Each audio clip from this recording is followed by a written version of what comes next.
8, 7, 6, 5, 4, 3, 2, 1, 0.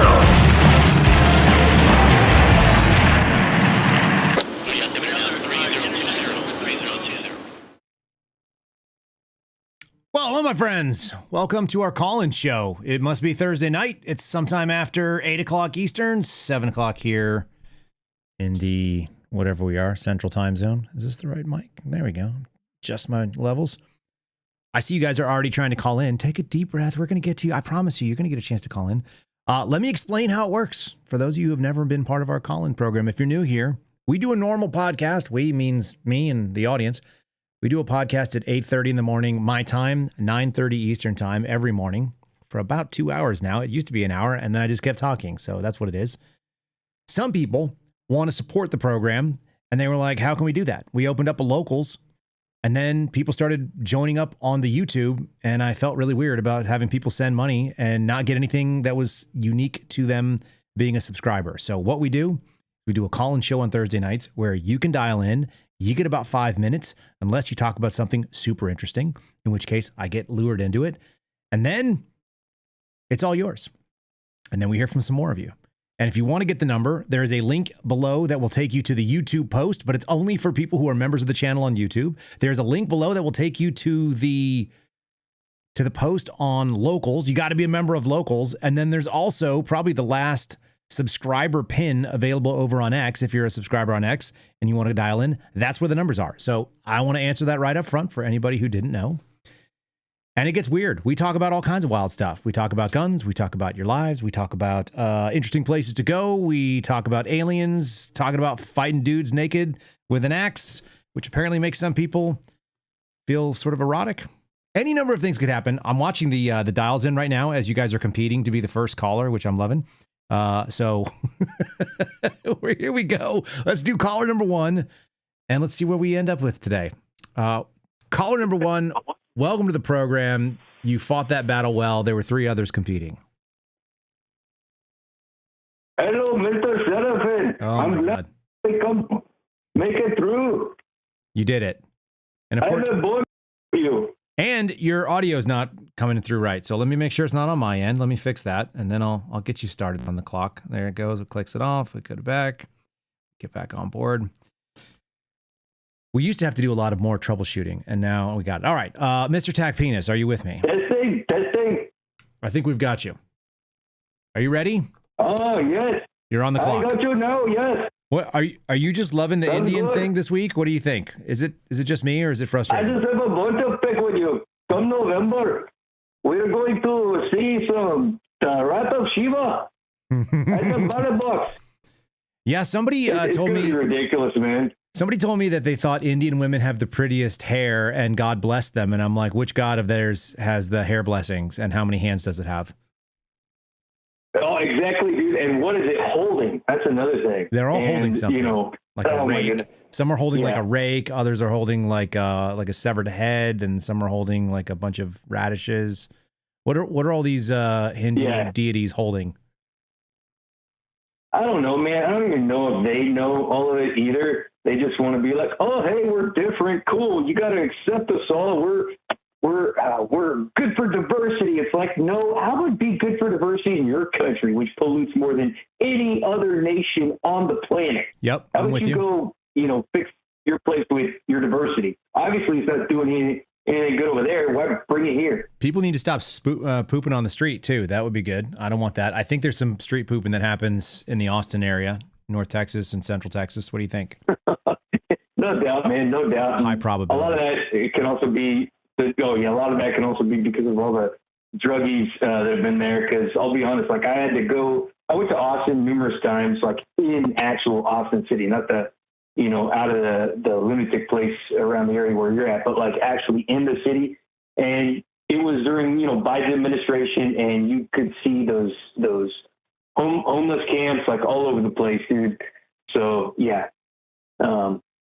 Yeah, it's not gonna be any better importing other people that have horrible hygiene. Yeah, it's not gonna make anything better. And from wherever they're coming, man, it doesn't even matter. I think you're right. I just tried I tried a flash update. I don't know if it worked. Should we try and see if it worked? Okay. Stand by. Nope, I don't think it worked. Not yet. We'll figure it out. It's a surprise for you at some point for somebody. I don't know who it's going to be a surprise for somebody. It's just not clear to me who that somebody will be. Oh, there it is. What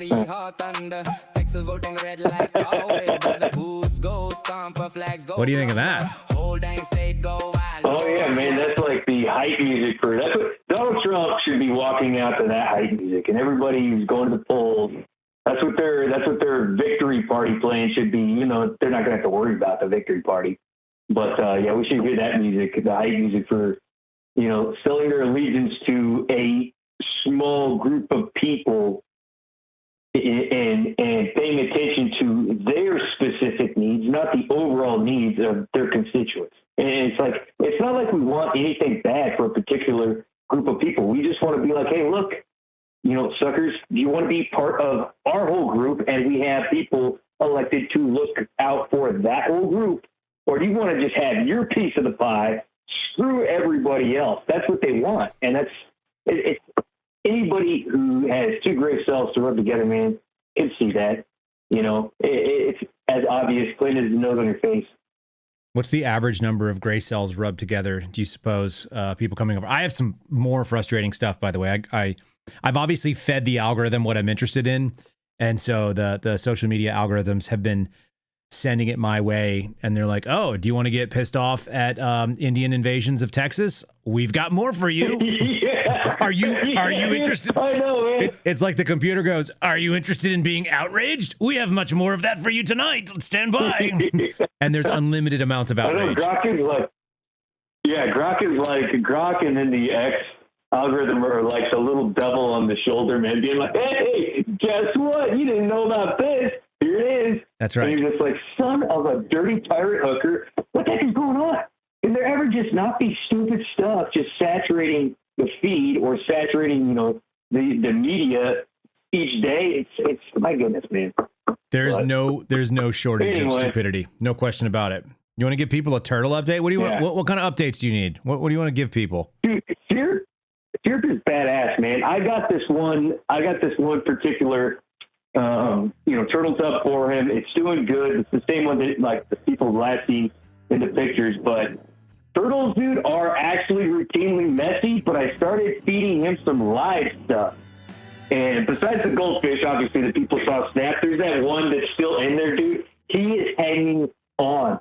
That little fish, it's not a goldfish, but it's like some little tiny, you know, tank fish. He is surviving, man. And I don't have the heart to, like, cripple the little guy and throw in front of Sirp. It's like, Sirp, if you want to get that little ninja, you got to step up your game. You need to power up, improve your dexterity, you know, and your attack speed, and then you can get him, because I'm not going to cripple that poor little guy just for Sirp. But I do throw him mealworms, and he likes those, man. It's like he's eating a liquor stick.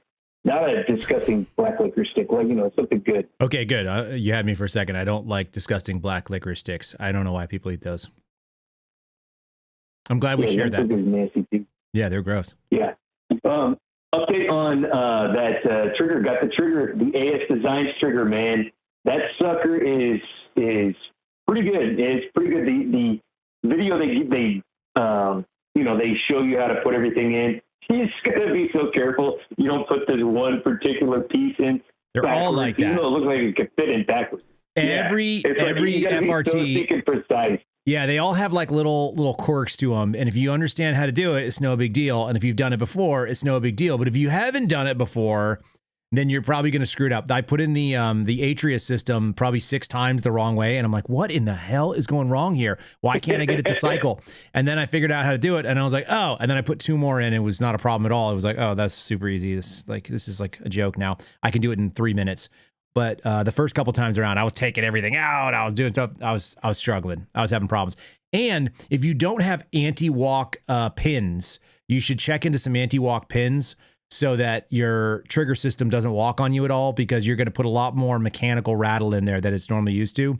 So vibrationally, you may want to have some locked pins. You know what I'm talking about? On Are you talking about the safety selector D10 pin? No, I'm talking about. I know you struggle with that. No, the trigger. I'm talking about the trigger pin and the hammer pin. Both of those, which are two pins that are in your lower, you may want to look into making those anti-walk. There's a set you can buy for as little as like $11 from Wilson Combat, and they sell them over on Optics Planet. And there's usually a promo code as well. But if you grab a couple of those and suck them in there, you want to be able to put screws in on the ends on the outside of the lower so that your pin can't sneak out one way or the other, left or right, because they will. And then you'll have super unreliable, weird stuff. You want the anti-walk pin, not anti-WOK. No, those are anti-Asian pin. I don't have any anti-Asian pin. I only have anti-walk, WALK pins. Carry on. Well, I don't mind the Asian pins as long as they're not communist. That's right. I already had those on because it's on I bought the ambidextrous Yes. Safety selector switch. Same. And they had those pins, and I put in Loctite as it was recommended. They didn't talk about it in the video, but it's like definitely something you want to do is Loctite on those little threads on the screws you stick in there. I did Loctite the blue 429. For firearm stuff. Yes. And I got to give it a day or two to let that sucker really set, because I had to undo it today, and it only had about a day to set. And it was like, okay, that was in there, definitely pretty good. So yeah. Definitely the Loctite I want. But yeah, I already have those screws in there, Loctited those suckers in there. They're sitting in there waiting. I'm not sure how this will work with the Beowulf upper. It'll work perfectly fine with the 223. I'm not sure how to work with the Beowulf upper. I did put in the tungsten buffer and the extra the sturdy buffer spring. So it's definitely going to slow down that slow down the cycle rate. Yeah, you want it to have a little bit more dwell time. I'll tell you what. Yeah, it'll exactly. Yeah. If we get clearance to shoot it up here in the at the Texas Shooting Academy, I'm not opposed to standing back a safe distance and watching you blow yourself up with your high speed 50 cal thing. Assuming, right? We could potentially do that, because I can also do that no problem. I'm also trying to figure out whether or not I want to get another one of these. Well, of course, let me just put it this way: I do want to get another. I want to have these triggers for everything, but I got to see how good this one works. Right now with the Beowulf, because I might end up putting a different setup for that one. But I want to throw down some full auto stuff, man, because I haven't shot the M4 full auto till not basic training, but when I was in the TACP training, that was the most fun. And then other full auto stuff too, but that particular one, yeah, that was in TACP school. That was super fun.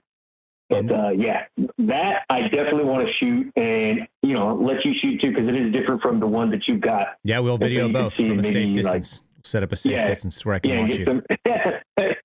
Yeah, you go first. Sure.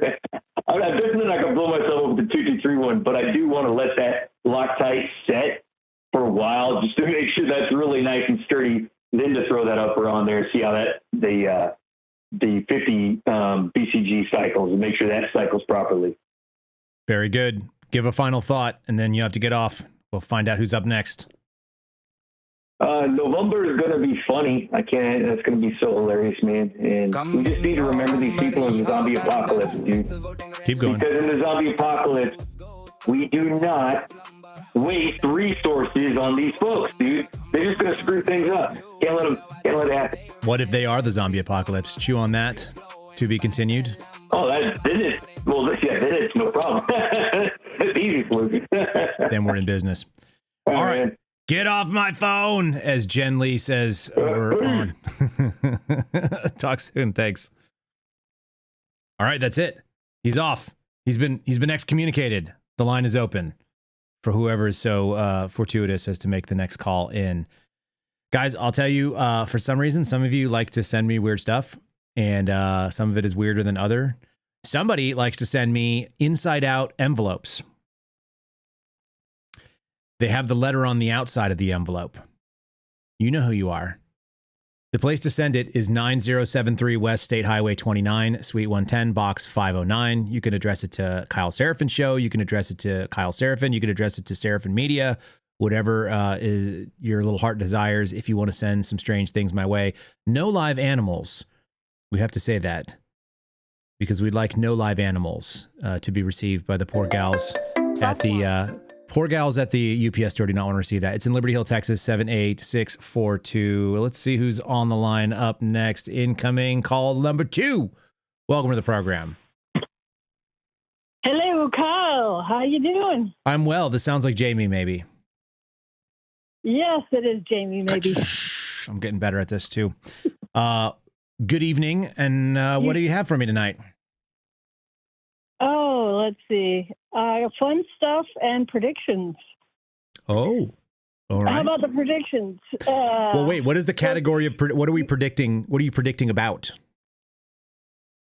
Elections. Oh, okay. Yes. You know how last cycle when Biden was in, a lot of red pilling was going on, and there was a walkaway campaigns, and Yes. a lot of people were becoming disillusioned with the Democrat Party and having their red pill moment and, bailing on them. I recall all those things, yes. It's the Republicans. Okay. Yeah, well, this cycle, it's the Republicans' turn. They were all smug at first, thinking, oh, well, everybody came to the light. Now they see that we're correct. And now they're having their own red pill moment where they're discovering that their party may be a little bit more right on ideas, but they're still just as corrupt. Yeah. And with, the turn on Massey and Tulsi getting out and what's his name? Not McCullough. That other guy down at CDC bailed. Oh, yeah. He said it was too corrupt there. I can't think of his name either, but I know I saw him the other day. Northern Virginia. The most interesting man in the world guy with the big beard. Right. Why can anyhow, so they all the why can I not all the good guys are bailing. I know. I just keep thinking of the most interesting man in the world memes whenever I see his face, and I don't remember his real name. But yeah, I'll think about it later. But anyhow, all the good guys are like bailing, and everybody's getting disillusioned with the Republican Party. So we're probably going to have the next presidential election. Pretty much everybody's just going to give up, and then some absolute wackadoodle's going to get in and just go insane with their policies, whichever wackadoodle you get, warmongering wackadoodle or crazy leftist woke wackadoodle. And everybody's just going to be like, okay, we can't all bail out and not vote. And then somebody third party is going to pop up. And then 2 election cycles from now, we'll get a third party president because everybody's just going to be too fed up with the BS from both teams, and nobody's going to want to vote for them. You but think I we're think we got probably 2 cycles. 2 cycles till we get a third third party candidate. Till we get a third party president. Yeah, I think we might have candidates. I mean, we've had third party candidates before, Ross Perot, blah, blah, blah. Mm-hmm. But I think probably 2 cycles before, like this last cycle, the Dems were getting the wake up call. This cycle, the Republicans are going to get a wake up call that nobody wants to vote for them. Mm-hmm. And then they're all going to have to re-strategize, and the wackadoodles are going to be in charge. And then they're going to, people are going to decide, what third party they want to be, Green Party, Libertarian Party, anything but the cursed Dems and Republicans. And we'll start getting more, hopefully, populist vibing, freedom-oriented, less is more candidates. And that's what I'm hoping for, but we're probably going to have to go through a wackadoodle, is it bad enough yet stage before everyone decides to, step up or do something about it. It's always got to get, it's always got to get worse, right? But yeah, Bongino said a lot of smart stuff, even if he doesn't follow through. Even if he forgot. In New York, you had to wait. Is it bad enough yet? Well, he's making it bad enough. I suppose so. So he had an opportunity. That's my voting prediction. I just thought I'd share that one with you. Okay. And then I got a fun one. I've got a fun one because your vegan talk about your buddy that you were convincing to not do vegan stuff anymore. I did convince one. Yep. Yes. I don't have any vegan friends. I kind of want a vegan friend because I want to mess with them. Mm-hmm. But I want, if you do have a vegan friend, and they're vegan, or most of them are vegan because they don't want to harm or exploit animals. So ask them, this is a question, ask them, if I can get you meat that does not harm any animal, does not exploit any animal, is completely organic and wild, no farming methods whatsoever. It's, running around out wild in the free, and the animal has no idea that I even took its meat, so it doesn't feel violated in any way. Would you eat it? Well, what would it be? Well, I've got a lot of wild deer that run around my yard, and there is a pregnant mama who walks around every year. She's always got babies. Uh-huh. So all I have to do is, keep an eye on her, wait until she has her baby, wait till she drops the placenta, and then go scoop that puppy up for them, because organ meat counts as meat, so placenta would be non-harming the animal. Oh, It would be wild. It'd be organic. They wouldn't even know you snagged it from them. And then if you can get them to say yes, then you got to go make them a placenta burger or placenta steak or, placenta bacon, whatever method you want to cook it up as, and see if they go for it. They probably still won't, but no, I could get them vegan. I could get them vegan meat. Whoa. No animal exercise. Completely organic. Totally wild and natural. That's diabolical. I know I'm diabolical. That's really troubling. I wish you hadn't have told me that, because now I'm picturing you running around capturing deer placenta, and I don't feel better about it. I feel worse knowing that that's a possibility that you might be involved in. I feel like a lot worse. Is that straight? Is that okay? That I feel way worse about that? By the way, Peter, it's Robert Malone. That was the name we couldn't think of. Robert Malone. Yes, thank you. The most interesting man in the world. Vegan. I guess it's kind of bad if you feed it to guys because it has the female hormones in it. So you should feed it to women because it'll give them all the happy pregnancy hormones. Right. I did eat some of my own. Yeah. But, yeah, I'm the weird granola, earthy, crunchy, home birthed my baby. Right. Placenta's planted out in the tree. I did take a taste because I was curious, but I'll try anything once. So yeah, I could stalk a deer for a while if I had a vegan friend who wanted it. Deer stalking for placenta gathering. Oh my goodness, that's we're gonna have some. You ever wonder why that hasn't? Yeah, I could see that totally becoming an industry though. Like they now do cow colostrum. Why don't they sell cow placenta in like freeze-dried capsules so you don't have to taste it, and then give it to women for postpartum depression to get the happy pregnancy hormones going and the relaxin stuff kicking in? I wouldn't probably give it to men because that might hormonally mess with them a bit, make them too moody. But you could give it to women. It would be a whole industry. You could just take your dairy farm and add on a new product. I don't want to be on this ride anymore. I want to get off. I don't want to be part of this. What? How do we? Okay. I want to unsubscribe from that. That's unsettling. Okay, I'll unsubscribe. Unsubscribe. No, that's what. Jamie, that was my favorite move, to tell people when they would tell me things that I didn't want to be a part of, or they would send me messages, and I'm like, why is this happening to me? I would just be like, unsubscribe. Just let's unsubscribe. Okay. Oh. Can you do a favor? Yeah, I think so. What? Hold on. What happened to my? Babs? Why is my thing all out of line here? Carry on. Keep talking, and I'm going to fix something while you're talking. Okay, Babs in the local comment. It's her birthday today.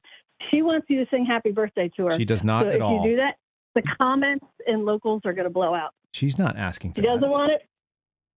It's for Babs. Somebody was earlier in the chat. It's for Babs. You have to probably scroll up. Wait, are you singing with me? Are we singing together? Oh God, you want me to sing? I can, but I'm not you have very to hum good. along, obviously. I'll sing for Babs. Babs, happy birthday. How many? Do we know what birthday it is? She won't admit her birthday. Okay, so over 60. She says over 80. It's above 50. It's above 50 because I turned 50 last week. Okay, got it. So she said it's older than me. But okay, we'll just we guess. We don't know any more than that. She's vintage. 3, 2, 1. Happy birthday. Happy birthday to you. You gotta sing too. Happy birthday. Happy birthday to you. Happy birthday, Babs, who might be 68 or 69. Happy birthday. Happy birthday. birthday to you. Everybody should have a birthday song. You're vintage, babe. Babs might be almost 70, it turns out. Poor Babs. That All means right. Not, Well, not, yeah, not I much hope time you left. like that then. Happy birthday, Babs. All right. I'll play.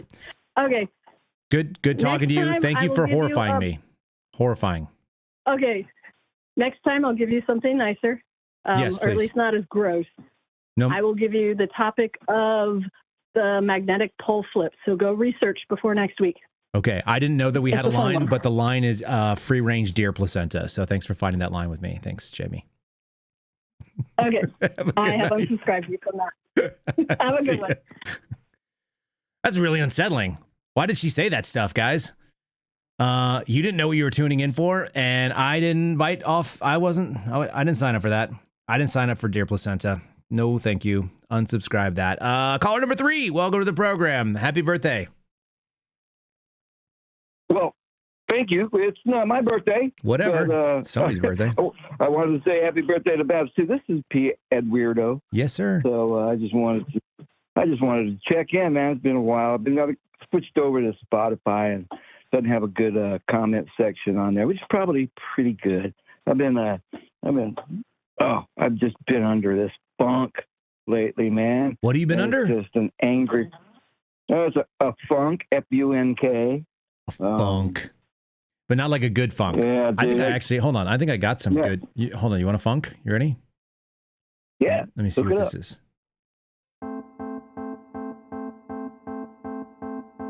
Right? Kind of.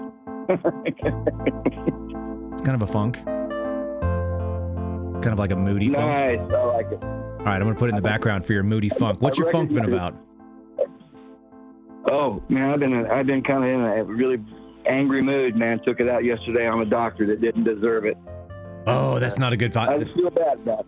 I hate it when I accidentally give somebody both barrels and they weren't meant for them. That's what happened, man. 100%. And it's like, I am that person, obviously. But I hate being that person, you know. I just hate getting bugged by everything that's actually nothing, you know. So that was just, the thing. Are you over it now, or is it still kind of 100% over it. okay? You just had to give it to somebody, and it just turned out to be the wrong guy. Right. Did Yeah, you- I just had to let it out, you know. Yeah. Did you apologize? Not yet. Oh no! I'll do that in my next- Oh, that's a good feeling. I'm- You just sit on it. Yeah, it'll be my next appointment, which is coming up real quick. So Okay. it'll be like, we'll work it out. That's fair. But anyhow, oh yeah. By the way, woo, deer placenta. That's a new one on me, man. Were you ready? I don't think You I'm thought not- you were a I'm weirdo. not- You had no idea that was coming. She was describing it, right? Like okay, man. she lays it out there and she's like, okay, what if I could find meat that didn't hurt an animal, didn't, take from the animal wouldn't miss it, and they would never know it was gone. And I'm going like, well, how are you going to snatch a chicken wing off and they don't even know? Are there animals that are like losing body parts? What are we doing here? And then she went deep into the Yeah, no, darkness. She was like, You gotta just let nature have it, man. That deer placenta is gonna feed something else sometime else. it's not for you. And it's like, Yeah. oh, but she did hit on something that is an interesting observation that I've made. Okay. And that is hunting mule deer. Got a couple of bucks, got a couple of does, and with the does, when cleaning them, a lot of times we'd got them in the field and bring them home and quarter them out, skin them, and stuff like that. It's always best to do that kind of stuff in the field because hair gets everywhere. Right. But I brought home a buck once, and I could not tolerate it. Oh my God, it was the smelliest thing ever, even with a scent glands cut out in the field. Brought him home, and he's hanging in the garage, and this is Colorado, so it was a cold enough garage.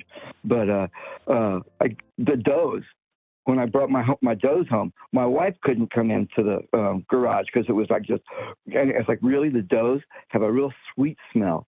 I thought, this is really pleasant. This is nice, but that buck stunk. And then when she came out with the buck, she's like, that doesn't smell so bad. How I was like, funky. I don't know what it is, man, It's pheromones. but it's weird.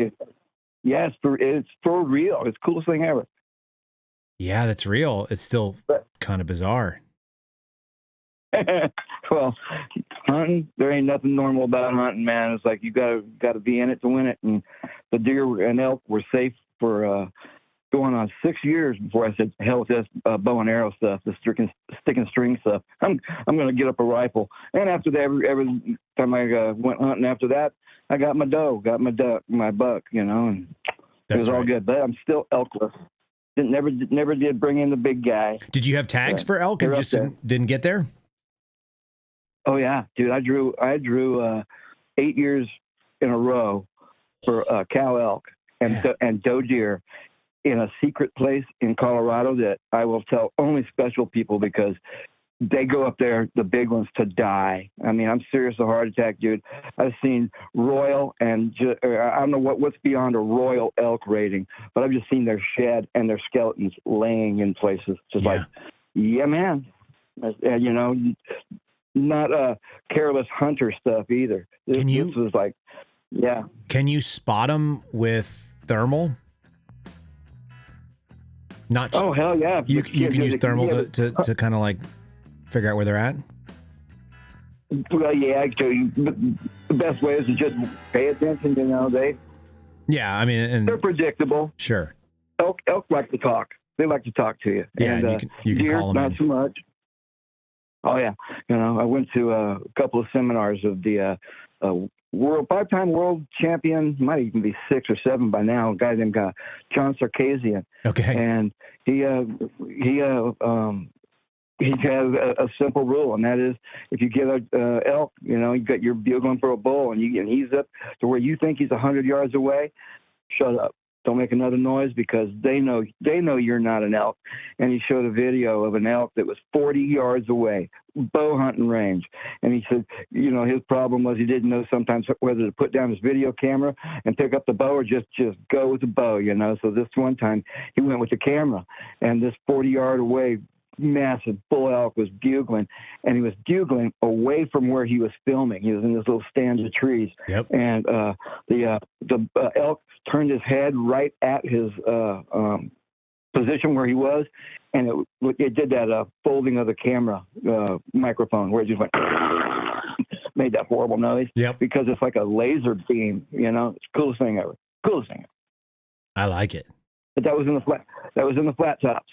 And that's not where the secret place is, but secret the place. flat tops that will challenge you, man. It will challenge you. I've got a specialty can coming in for my ultralight 308 rifle, which can do most of the things. And nice. It's a carbon fiber barrel. It's got a super capable suppressor that's made for precision, and it's got a decent scope on there and laser rangefinder and all the other kind of crap in there. But cool. it'll be one of the Tackleberry things. It's like, I own this. I don't know why. No one else does either. I do. Nah, dude, that would be a great. I think you could probably take. I've seen guys take elk with 308. I probably need. I mean, everyone tends to go a little bit bigger with that stuff. They do, you know, whatever 300 PRCs, and they do the 300 Win Mags and all that kind of thing. And I probably need to have a Magnum. I have no Magnum rounds right now, and I feel like I probably should. Nah, you don't need the Magnum rounds, man. You just placement. need the right bullet weight and the ballistic coefficient on a 30-06 till you find, man. Absolutely, you know, 308, plenty good. Good. You know, you're not going to want to reach out there to 1,000 yards. You're going to want to be in closer, you know, anyway. Yeah, and that's you just right. know where your shot's going, and you got it, man. I'm surprised at some of the, you know, one of the best, most challenging hunts I ever had was for antelope. Okay. And man, I managed to get right up on that antelope, and I winged her. You know, my shot placement was off, but she didn't go far before I put her down, and I think I hit the exact same spot, you know, that I hit her the first time, because I could only find one entry wound on her. You know, but I tell you what, some of the best eating wild game you'll ever have. Love it. I love that antelope. I hear a lot of people, you know, talk about it. And since elk, deer, and antelope, those things, they have a more lean composition, so right. they're going to come up a little bit drier. You just got to know how to prepare it. You got to know how to cook it. You know? Here. Yeah, my buddies live off that up in Montana. Oh Oh man, I'll tell you what, I'm sitting here salivating over I can hear it. I'm sitting here thinking like, man, I need to go shoot some stuff. I was offering free coyote removal services from anybody who's got enough room to shoot on in Texas. If somebody happens to say they've got predators they need to get rid of, I got thermal, I got suppression.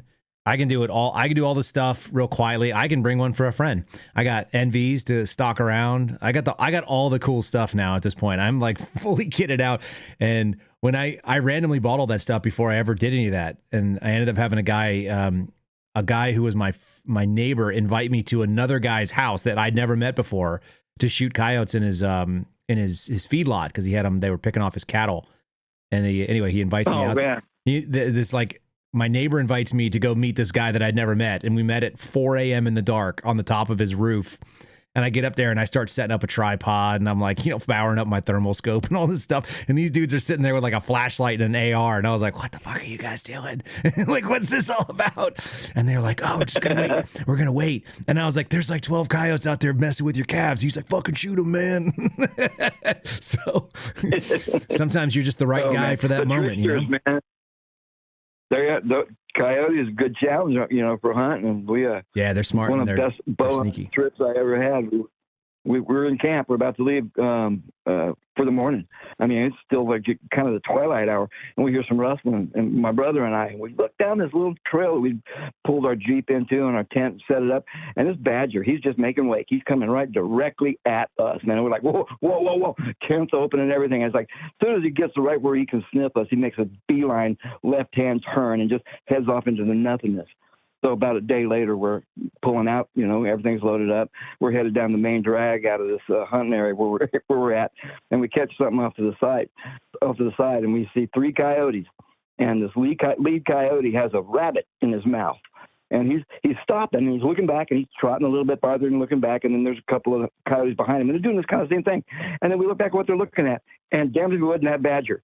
Just a hauling ass at him, and it's like right away it's clicked. It's like those coyotes went and stole that badger's rabbit. Yeah. He was not happy about it. Yeah, I bet not.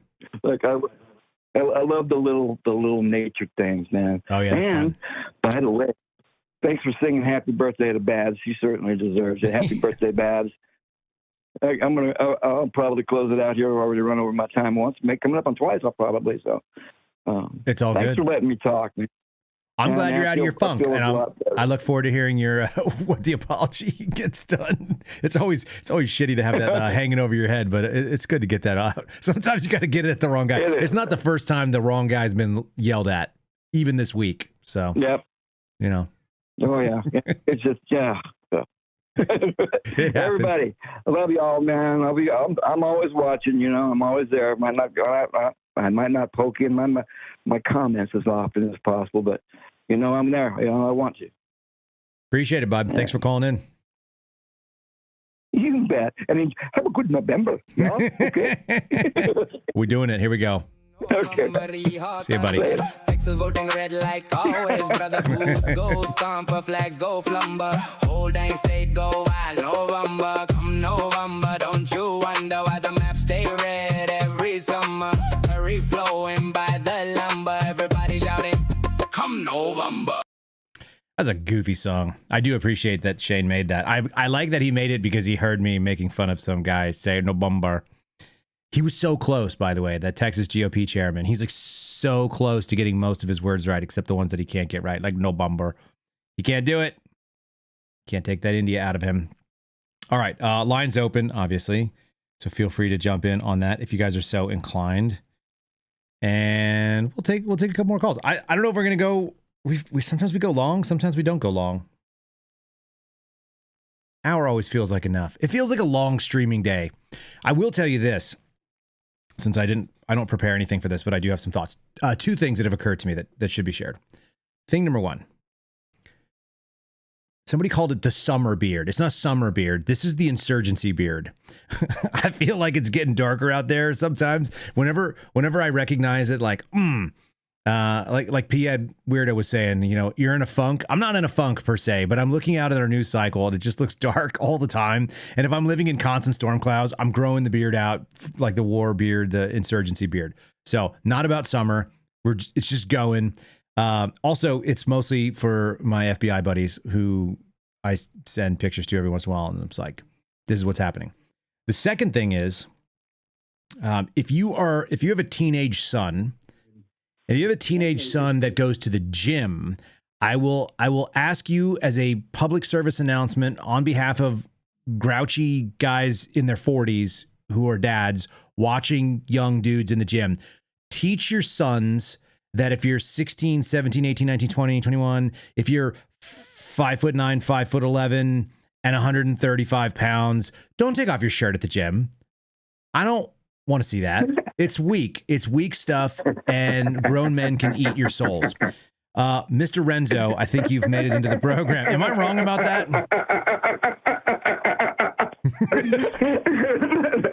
Am I wrong? If you're a teenage boy, keep your shirt on. I shit you not. Listen, dude, this afternoon, as I finished the show, I got out there and I did my workout, and my, usually either Wednesday or Thursday, I do sort of like this savage circuit thing where I do about 15 exercises in a row, and I do it 3 times through, and I try to make myself die. And I'm going through this thing where I'm just like, there's sweat. When I put my head down to do a push-up, like water falls off the top of my head. Like there's a shower, right? It just drops. I'm just like sweaty and gross. I'm wearing an Uncle Ted's Cabin t-shirt in honor of Ted Kaczynski. And there's these 2 little boys, and they're freaking standing there, and they take their shirts off, and they're like standing and flexing their little boy muscles in the gym against the mirror, like little mirror athletes. And I'm like, I have more hair on my face than you have on both of your bodies combined. Pretty sure. Did they have their phone out? Were they filming themselves? No, too? I would have eaten their souls if that was the case. But I was like, I told my wife, I came home and I'm like, there's these 2 little fucking boys. They're at the gym. It's a freaking HOA gym. You're sitting here flexing in the mirror in the circuit room where like there's this stuff, and I'm going like, boys, I would fight. I've had my heart rate over 170 beats a minute for the last 20 minutes. Like I'm thrashed, and I would fight both of you at the same time right now without even thinking. And I would hurt you all. I would hurt you I would hurt you generationally. It's so silly. It's like the skinniest little guys doing their little body, like little bicep flex, their little pectoral flexes. I'm like, someone needs to bite your neck. Someone needs to bite your neck like a bear and just drag you out there like prey. What are we doing? I'm such an angry dude in the gym. The only dudes that I'm like friendly with are guys my age and older that have salty beards, and they look like they're just thrashing their body because they're just working out whatever their frustrations with the universe are. That's what I'm about. There's a guy that's there all the time. He's a black guy. He's about 6'4", or maybe he's not. Maybe he's 6'2". I don't know. He's tall. He's like super fit. He's got to be in his late 50s or early 60s. He's got like a full gray beard. He just looks like a savage. And I'm just like, that's my bro. And every time I see him, we never talk. I don't even think we've shared more than one word, but we always wave to each other. And there's these fucking little boys there, man, just standing there flexing like little turds. Go to the pool. Go to the pool if you want to flex. I feel like also half of them are there because they're like, hey, we gotta get jacked because we're like really, really small and scrawny and skinny, and they're not doing the work. They're in the gym and they're like, this is what everyone's doing. Let me do this. They don't even know what they're doing. They're just like walking around like they're like, hey, are you done with those dumbbells? Yeah, bro. Like you could have grabbed the ones that were 5 pounds less or 5 pounds more. What are we doing here? What are we doing? You can have them though. I'm done. I'm such a mean-spirited person. She does the same shit when she goes to the gym. I'm like, just grab the other one then. But I use these weight, and I'm like, well, someone else is using that weight. They're all the same. It doesn't matter. Just pick them up. Okay, I did a really weird thing. I haven't done this in a while, but I like sometimes to stretch my spine out, and I've got these. You know what gravity boots are? Mm-hmm. They're like so if you don't know, people, gravity boots are like these they're like these cuffs that go around your ankles, and they got a hook on the front of your shin, and so you flip them up and you can hang upside down from a pull-up bar. So I hang upside down and like I stretch my back out, but that's not always enough, like I need more weights. So sometimes I'll pick up like a kettlebell or something. And today I was doing like draws. I was pulling the kettlebell off the ground like one-handed to my chest, like from this for like straight arm. And I was like, I was imagining like, hey, what if like I was like locked my feet into the bumper of my truck and I had to pull my kid like, I don't know, off a cliff or something. I'm gonna just do. All my kids are about 30 something, 40 something pounds. So I'm pulling this stupid thing. And this little kid is looking at me like, what is this asshole doing? He's upside down. He's completely soaked in sweat. His beard looks like he's homeless. And he's just here dragging weights upside down. And he's just like a madman. Just dripping like somebody's like pouring all my money out of my pockets like a freaking bully. Epic. It's an HOA gym. Like it's a really, really nice HOA gym. They dropped like $200,000 into this place. It's got all nice floors, all brand new everything. But there's no locker rooms, and it's just like one room has powerlifting and cardio, and the other room is just like free weights and some machines and stuff like that, and a bunch of dumbbells and kettlebells and stuff. Anyway, and I'm just.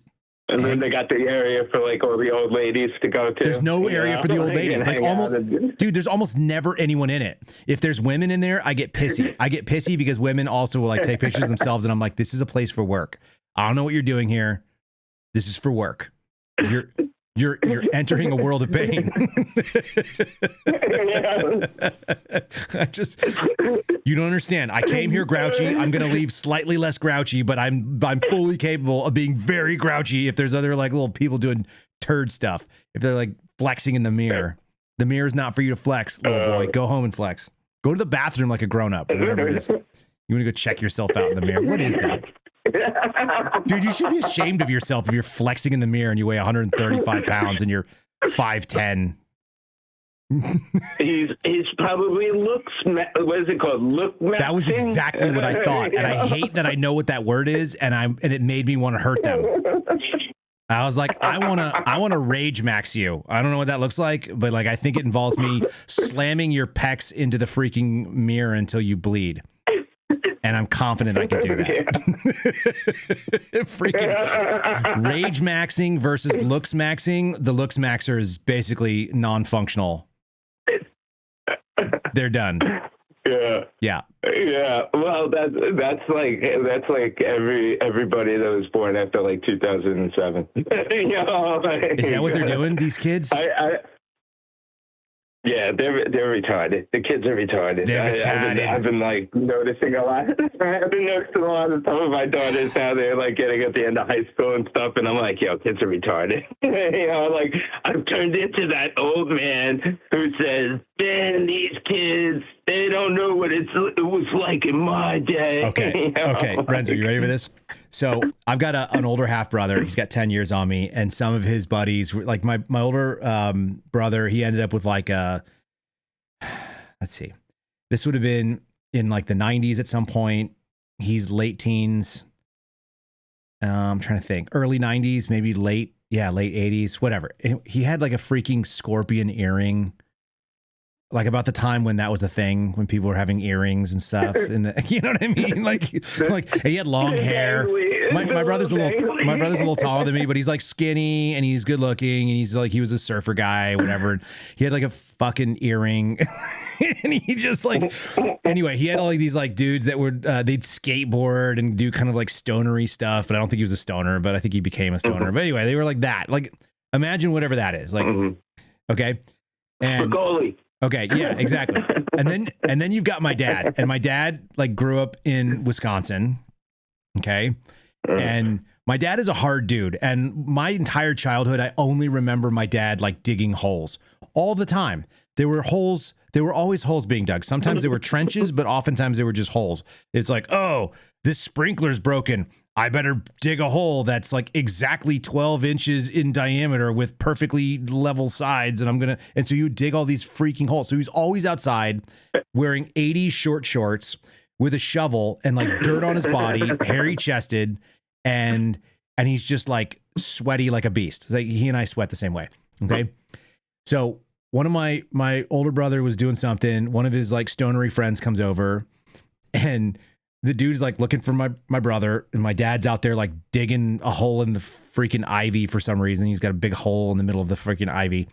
And he looks over at this kid, and my dad was always pissed when he was like a pretty angry dude for a long time. Like, I don't know what happened, but he was mad. He was mad from like 1983 until like 2011, I think, something like that. Like he was mad for about 25 years, maybe more. Like I remember when he met my wife and he was super nice, and I was like, "Who is this dude? And what have they done with my dad? Like, where did this guy come from?" When he retired, he got really chill. So he's digging his hole, and he's like standing there, like covered in dirt, with his freaking shovel in his hand, like looking like an angry guy. And he looks over at this kid, and he was like, "What are you doing?" And the guy's like, "Well, I'm waiting for your son, whatever." And he's like, "Oh, what's your name?" You know, this kid's like, Simon, and my dad's like, "Get out of here!" And he like just screams. Like I've become that. I'm basically like the angry version of my dad when I see these stupid kids. I just want to scream at them, and I want to give them like the first safe, angry experience of like a man in their life, because apparently they're living looks maxing, and no one's like trying to rip their throat out or whatever. But it's really embarrassing when I see these kids. I'm like, you're not going to make it, man. Like my 8-year-old would take you apart. I'm pretty sure of it. Yeah, well, that's the weird thing. I noticed, like my kids included, COVID messed them up. Yeah. Like the whole COVID thing totally is that what it is? Retarded their whole growth. You know what? This could be it. They could be COVID retarded, and they just don't know what to do with people. That's a real possibility. Mm-hmm. I feel like I should be gentler with them, but I don't want to. I want to actually bring them to reality, because I don't think they're going to survive. I feel like they have a real difficult road in front of them. I think that's why my kids have problems. I think that's why my kids have problems with a lot of the kids in my area. Yeah. Because my kids live in a reality. And, you know, like I give them a reality. I'm like, these people are retarded. These people are not retarded. Everybody's really retarded. There's a lot of retarded. Remember, you don't want to be retarded. There's a lot of, so here's it, Renzo. A lot of people, they're like totally okay with themselves being retarded and everything being retarded. And then they're just like, well, that's just how it is. I'm just retarded. You know what? Hold on. I think I got this for you. Hold on. You want to hear what it is? Are you ready? I accidentally downloaded this earlier this week. So here you go. 60 seconds. Take a deep breath. Here we go. Okay, wait a minute. I'm the smartest guy in the world? Says who? The IQ test you took in prison. You got the highest score in history. Brought to you by Carl's Jr. Yeah, dumbass. You're even smarter than President Camacho.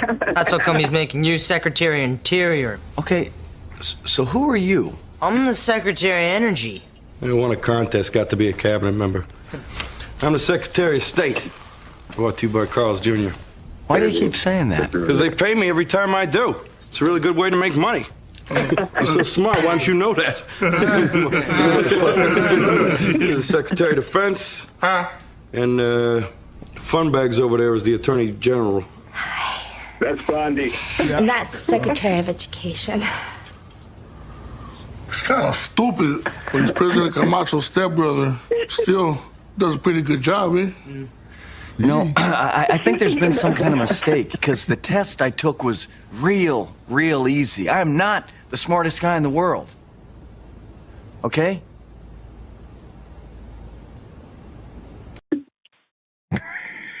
That's all of us right now. We're all just looking at all these window licking retards, and we're like, how are you like this? Yo, that's Trump's cabinet, right? That's Trump's cabinet. Yeah. That was an actual live shot from the Oval Office right there.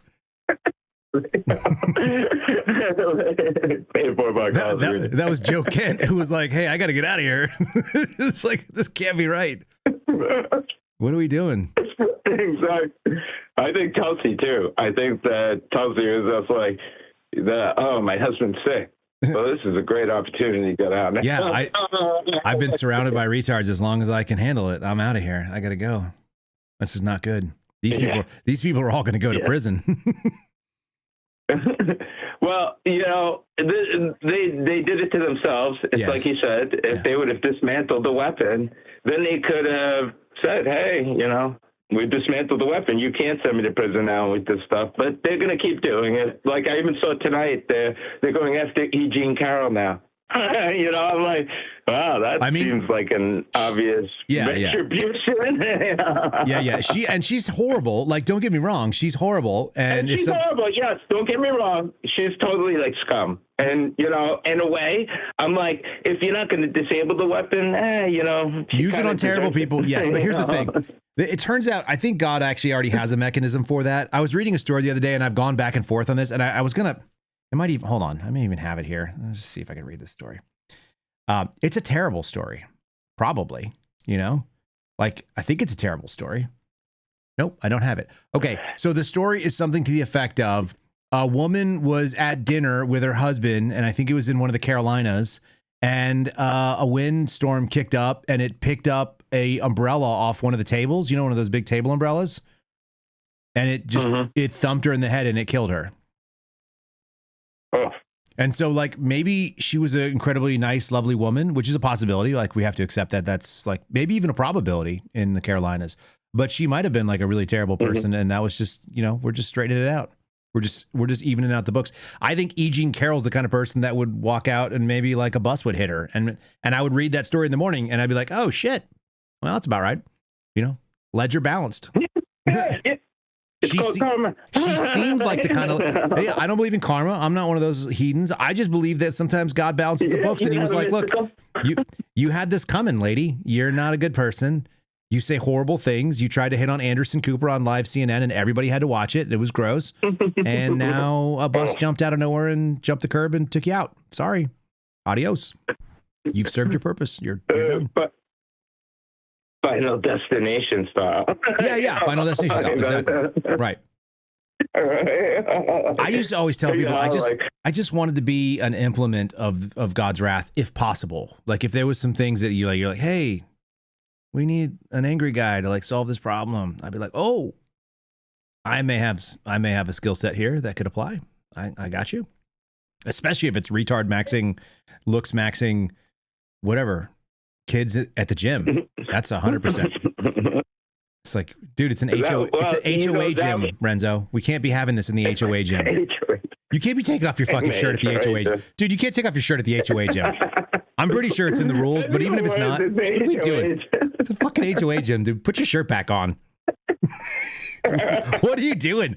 There's not even, you didn't just deadlift something. You didn't just do like a PR max on your bench. You didn't just do like a heavy squat that I should be like anyone's impressed with. You're a dude who walked in, did a couple of lat pull downs on a freaking machine, and then you took off your shirt and then started flexing your pecs. And I want to hit you as hard as I can, which is pretty hard. It's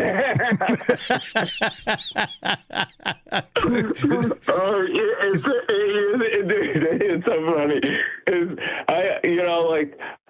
I think in my head like that like 5 times a day. I'm like listening to people, and I'm like, I just want to punch you in the face right now, but I'm just going to keep nodding and saying, yes, okay. Tom Segura. Will this end? I'm about 5 times a day with that, but it's not always that I have like an appropriate target of opportunity where it's like, one, it's worthy. A lot of times it'd be more like what P. Ed was talking about. It's like a doctor that's saying something, and I'm like, this is not appropriate. This is my problem. I should have taken this somewhere else. Like most of the time it's not them. But today it was them. It was clearly them.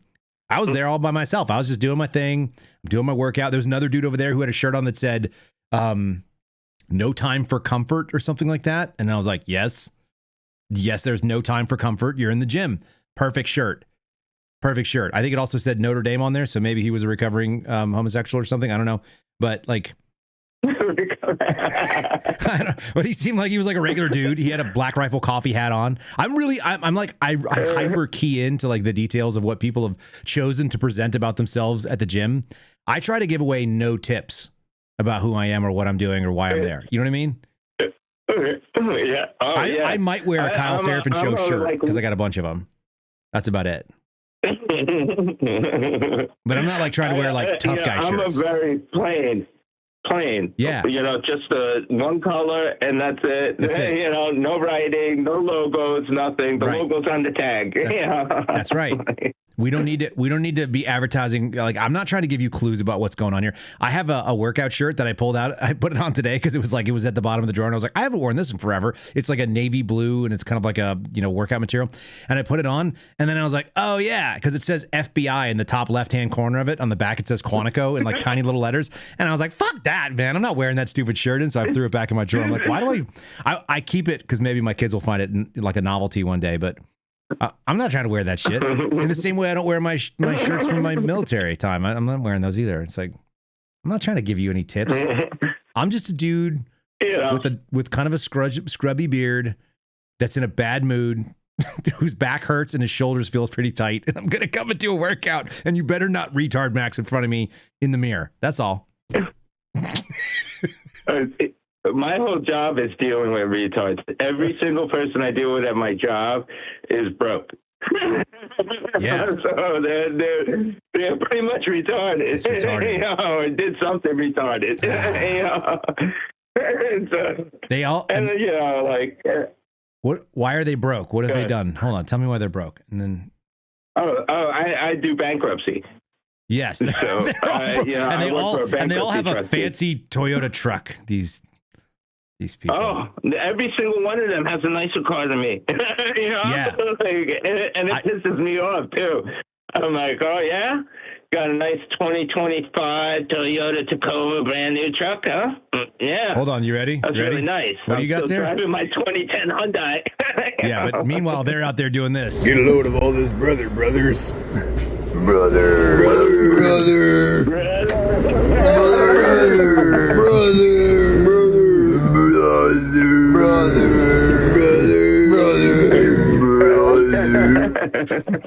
There's all the retards driving their nice trucks. Get a load of all those brothers. I like that I offended one person. I offended one person with Notre Dame. And I don't even. That's just where Steve Friend went to school. So Steve Friend can't grow a beard. I assume everybody from Notre Dame is kind of a homo. I don't know. That's probably not a reasonable. That's probably not reasonable at all to think that. No, but they're like rainbow Catholics, so yeah. They do have, yeah. They're like teaching. They got like pro-abortion professors, and it's supposed to be Catholic. That's not acceptable. Yeah, we're not doing that. Yeah. I don't know. Whatever. Notre Dame. Screw you, Notre Dame. It always seemed like a place. It always seemed like a place that you would go because of the way that it sounded, but not because of like what it was. You'd be like, it's not really that good of a school, but it sounds like it would be. I think the only inkling that made me say, "Hey, I want to go to Notre Dame," was I watched Rudy. Yeah, me too. And he was retarded. Wasn't Rudy fucking retarded? Rudy was not. He wasn't all there. Oh, that was the thing back then, though. Dude, Rudy was doing his best. Not all there, who then did something great. Yeah. People were like, celebrate that. Look, this retarded did something awesome. I know, and we were cheering for them because they aspired to do more than themselves. Meanwhile, I've got people that are not actually retarded in the gym who are basically appropriating retardation in front of us. You got dudes that are theoretically functional human beings, and they decided to blow their money on like an Escalade or something, and they can't make the payments, and now they don't have any money, and now they have to give up their house or declare bankruptcy and throw all their debt out. Like, what are we doing? You know what, though, Carl? Tell me. That's also a product of the system. And so you're encouraged in places, especially in places like New York, to not own anything. If you own anything in New York, they will somehow make it so that whatever you own has no value. Right. That's the goal. So that this way they will either own it, some bank will own it, which they can then say, look at this evil bank. They own all this stuff. We should take it from them. I mean, Mandami's telling everybody this. It sounds like, it sounds like you're blaming, it sounds like you guys are blaming the Jews is what I keep hearing. This is not. Wait, when I say bankers, does that automatically mean that they're Jews? What does it mean to you? Yeah. No, it means greedy. Actually, it really means greedy like wasp. I think you're trying to dodge out of this. I think you're trying to dodge out of this. Wall Street. I'm not letting you wiggle out of this. Wall Street. Mm-hmm. Wall Street. Yeah, Michael Douglas. All those people. Right. Right. Maybe. You know, they weren't Jews. They went to Notre Dame. Oh, did they? Oh, I hate that. I freaking hate that about that. That is the worst. Yeah. Okay. You know, like, but I do find that seems to be a problem now. Everybody wants to pigeonhole everything into something, so we have to say it's these people, it's these people, it's this. You know, no, you don't hear people say, "Hey, look at the only Hindu state out there in the world." True. I mean, I'm saying it. Obviously, I'm saying it. You're saying it, For but sure. that's because you're an equal opportunist. I am equal opportunity. You know, right? Yeah. That's the point. You know, being equal about everything. That's my whole thing. I'll be an equal asshole to every single one of you. 100%. I don't care if you're Indian. I don't care if you're Jew or whatever. You know? Okay, Renzo, are you ready for this? 'Cause this is how terrible, and I know this is not good. It's not good, and it's not good for me. But I'm going to explain it.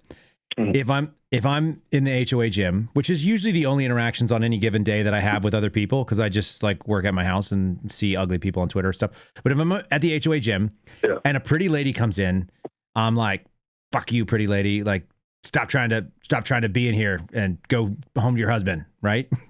Because I instantly make them the enemy because I don't want to even have a nice conversation. I'm just like, bah.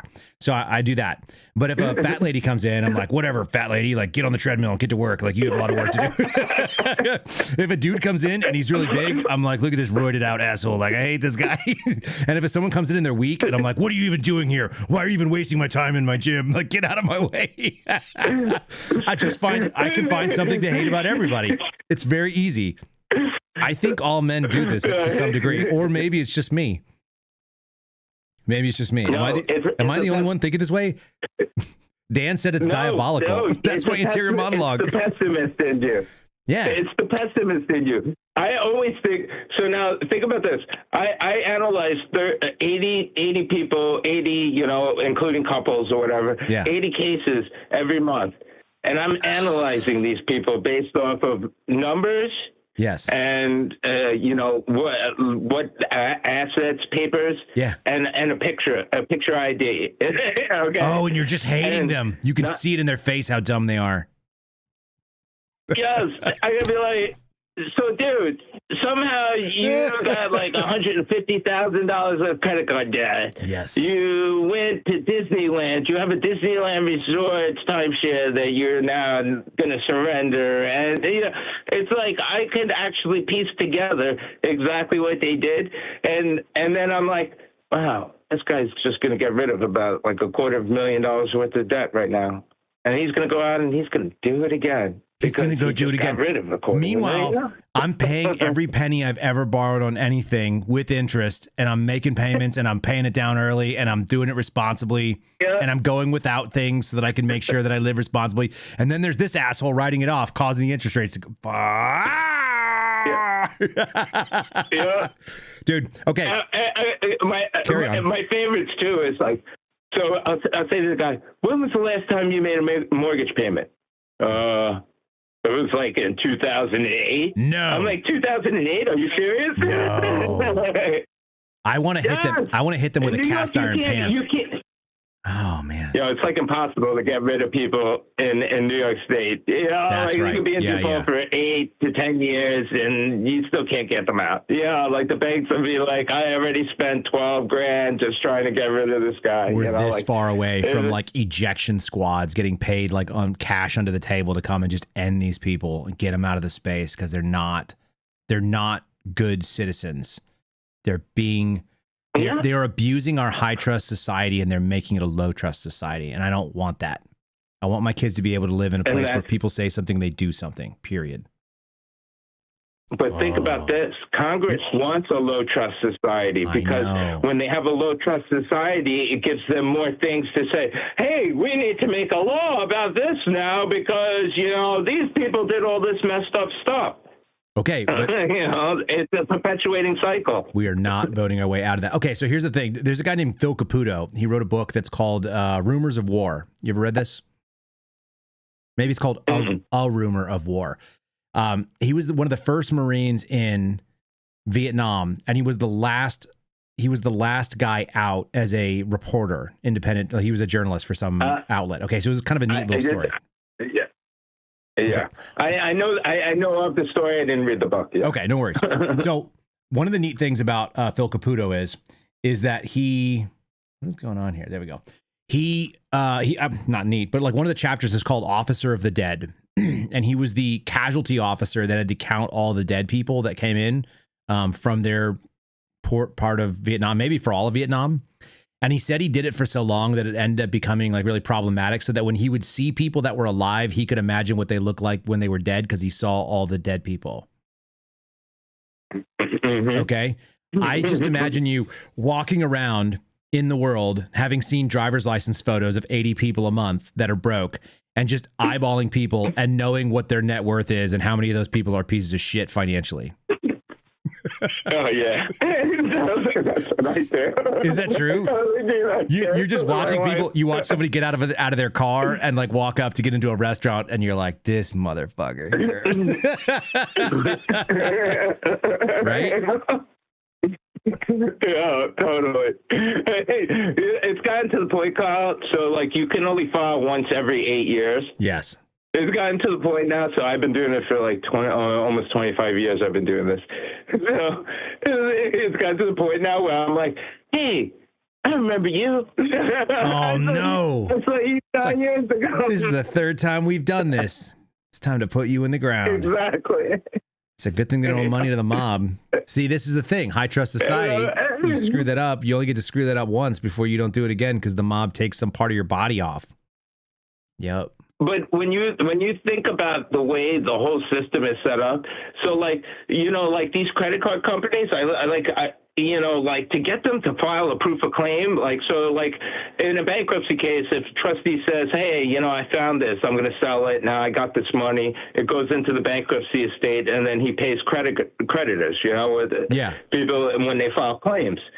So like to get the credit card companies to file claims in like cases, like, you know, even sometimes we just need a creditor to file claims to make the administration of the case like easier. So like I'll try to get these credit card companies like, yo, you know, this person owes you like $5,000. Can you file a proof of claim? And they'll be like, well, we'll talk to our department about it. And they'll never do it because they don't want to do it because it's actually more beneficial for the credit card company to take the $500 write-off. Yep. Yeah. Like it's ridiculous. Like, the system is made to be like retarded, and that's what they're doing. They're making all of the systems in a way so it's all broken and it becomes chaos. And yeah, that lecture that you had put up, what was it? The Hindu guy. Yes. Right, J-Pal. Which one? Oh yeah, the discussion that the Indian professor was doing. Yes, that lecture. Yeah, no, he's spot on, right? He was spot on. Yeah, and you know, as he was saying it, I'm like, this is exactly like I remember as a kid. This is exactly how it was with the Koreans and the Vietnamese and well, they're all collectivists. So we're talking about dramatically different, you know, instincts about what human liberty is and what personal responsibility looks like. And when he was talking about people were like really proud of guys that got away with it, like if they pulled like a really big scam, and the bigger the scam and the more they could get away with it, the better off they were, and like the more they were respected for pulling off a scam. I'm like, oh man, exactly. Yeah. In America, we like just cut off a piece of your body. Yeah, you're like, you're Dunsky. Yeah, and you know, like the morals of what he was talking about Indian society is exactly what they imported here. I know, because those are the morals that they're promoting to all the young kids now. I know. I know, and then what do we? And we're raising retarded COVID looks maxers. Who don't look, dude? They look like boys that I'd be willing to fight without using my hands. Like I'd fight them with nothing but the melon missile. You know what I mean? I'd headbutt those guys out. That's how not impressive these kids were. It's like, boys, what are you doing? on your best day, Those are the open hand slap kids. I would open hand slap you like a woman. Yes. And I would still do damage. I would still do critical damage to their bodies. They don't even have any body hair. Like, dude, you can't take off your shirt if you don't have any body hair yet. If you haven't even hit like whatever that next level of puberty is. I literally have more hair on my face than they had on their whole bodies. I'm like, boys. Oh, dude, wait till your kids are like teenagers, and then I am going to be like if they're like doing activities. I'm going to be so horrible. I'm already like, it's such a different world. I'm so aggressive with my kids' friends already. They'll like knock on the door and it'll be at dinner time, and I'll be like, "What?" And they'll be like, "Can like the girls come out play?" I'm like, "It's dinner time," and they're like, well," and I was like, "Go home." And my wife's like, "You can be nicer." And I'm like, "I can, but I'm not going to be. I don't need to be. They're coming here to talk to my girls." Ah, you know, Exactly. I'm only warming up here. You have no idea. I'm gonna end up like freaking Alex Jones, like when kids show up to like meet my daughters. It's gonna be out of control. I've got a lot of Alex Jones practice. I know Alex Jones personally. I will basically conjure up Alex Jones on them, and they won't know what to do. They'll just be like, this person might be this guy might need to be institutionalized. And I'd be like, you will never take me alive. You know what I found really useful?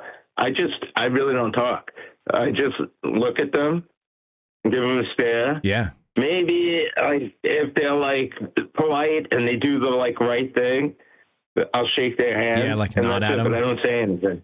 Well, yeah, I just nod at them. I don't get away with not saying anything, but what I say is very gruff. It's really gruff. And they're like 7 and 8 years old, dude. It's not okay. Yeah. They're just like, I don't like it when their dad's home and he's always home. He doesn't seem very nice. He's not a nice man. He's grouchy all the time. It's like, I love watching our chat. Hold on, look at this. Wim says, no, those poor little girls, they have daddy wrapped around their finger. No, my daughters like cower because they'll say something. I'm like, why'd you do that? Does that seem like a good idea to you? And they're just like, no, sir. And I'm like, that's right. It wasn't a good idea.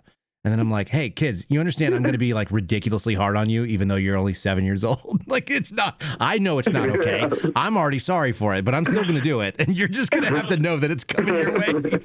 I'm going to be a super aggressive dad, and you're going to be a way better human being, because when you're like 14, you're not going to be retarded. You're going to be a 14-year-old that knows what's appropriate, right? I'm helping you be a better person. Wow. See, that's what happened to me. COVID like fucked me with that because, like I was like, you got to take class online, and you got to do this, and I was like, I just pulled my kids. We were like, we're done with this. My wife sent my daughter to school for like 2 weeks at this like fancy private school in New Mexico, and I was like, that's expensive. I don't like that. We could buy a bunch of rifles.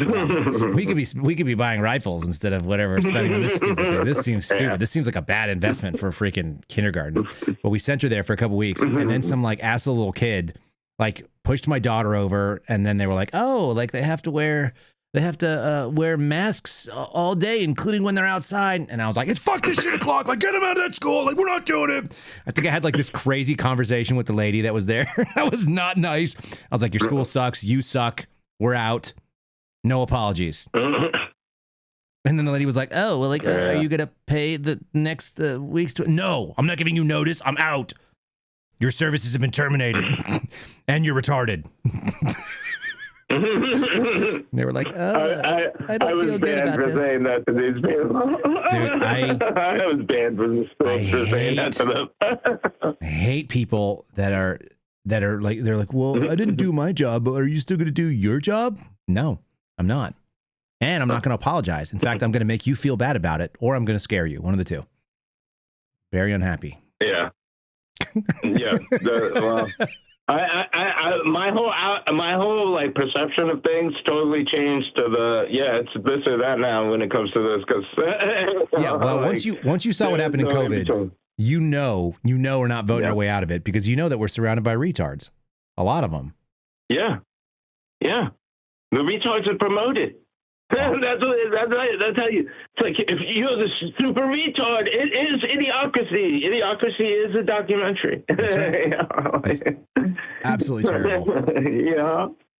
It's absolutely terrible. And Ted Kaczynski was a time traveler. And that's why he knew it was going to happen. He was squared away. If we could have gotten to him sooner, I think we could have made him. We could have made him something.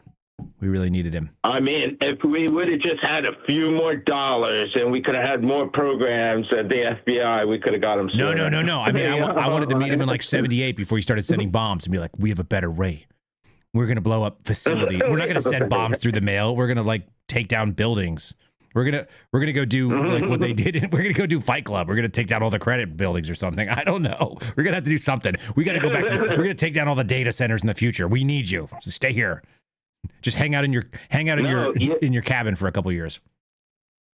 You figure out how they rigged the voting machines. That's right. And then you just select who you want, right? As opposed to them selecting who they want. Yes. I'm for all of that. All right. Josh is like I think Josh is slowly having like a stroke in slow motion by not being able to get on the phone.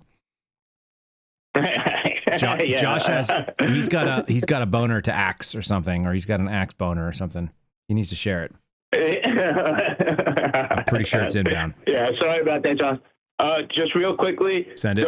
Shout out to Donut Patrol. Got my bacon cheeseburger mug. Did you? You know, it's awesome. Yes. You finally checked your DMs. Yes, I finally checked my DMs. Good man. I'm telling you, like, I just think DMs. I just think, people sliding into your DMs. That's like, like. Plus, I remember when I first got on X, like everything that was in my DMs was, "Hey, my name is blah blah blah. You want to talk to me?" Like. I actually have I have 500 unanswered porn bots, spam bots. I actually never look at them. They go into the section that gets cut out, so I don't ever see them. And then when I went to go review them the other day, all the accounts have been flagged as spam, porn, whatever garbage. So they're all gone. So they're all like ghosts of accounts that used to exist. It's fantastic. I'm just like, good. That's what I want. That's the same way I feel about women in the gym.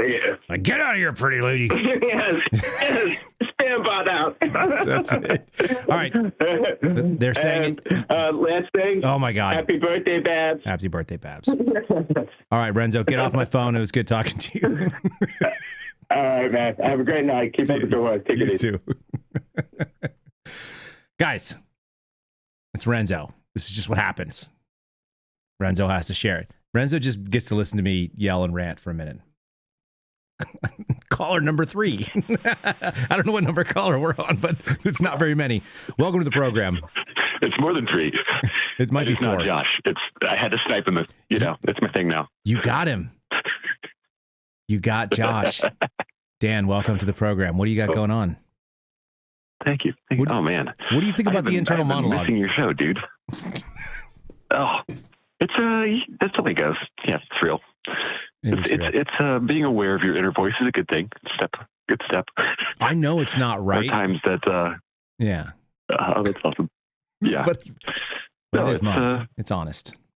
It gives you a certain edge. I think there's so much, once again, like I tend to be very optimistic. I tend to look for the best in people, but there's those times like there's that instinct of, I got the wrong vibe from you. Okay. I'm watching you for everything that's going on. Like you have to have that ability to like, I don't trust you until I get to see what you're about. My default position is I might have to kill you with one of these dumbbells. That's my, I'm pretty tired, but I'm still going to do it. What are the closest things to head? Yeah. So at work, we have like a hotel behind us and, people just come wandering through the lot. And like the instant I see somebody in a parking lot that's not a customer, it's like, okay, what's the scenario? Yeah. What are we doing here? Why are you there?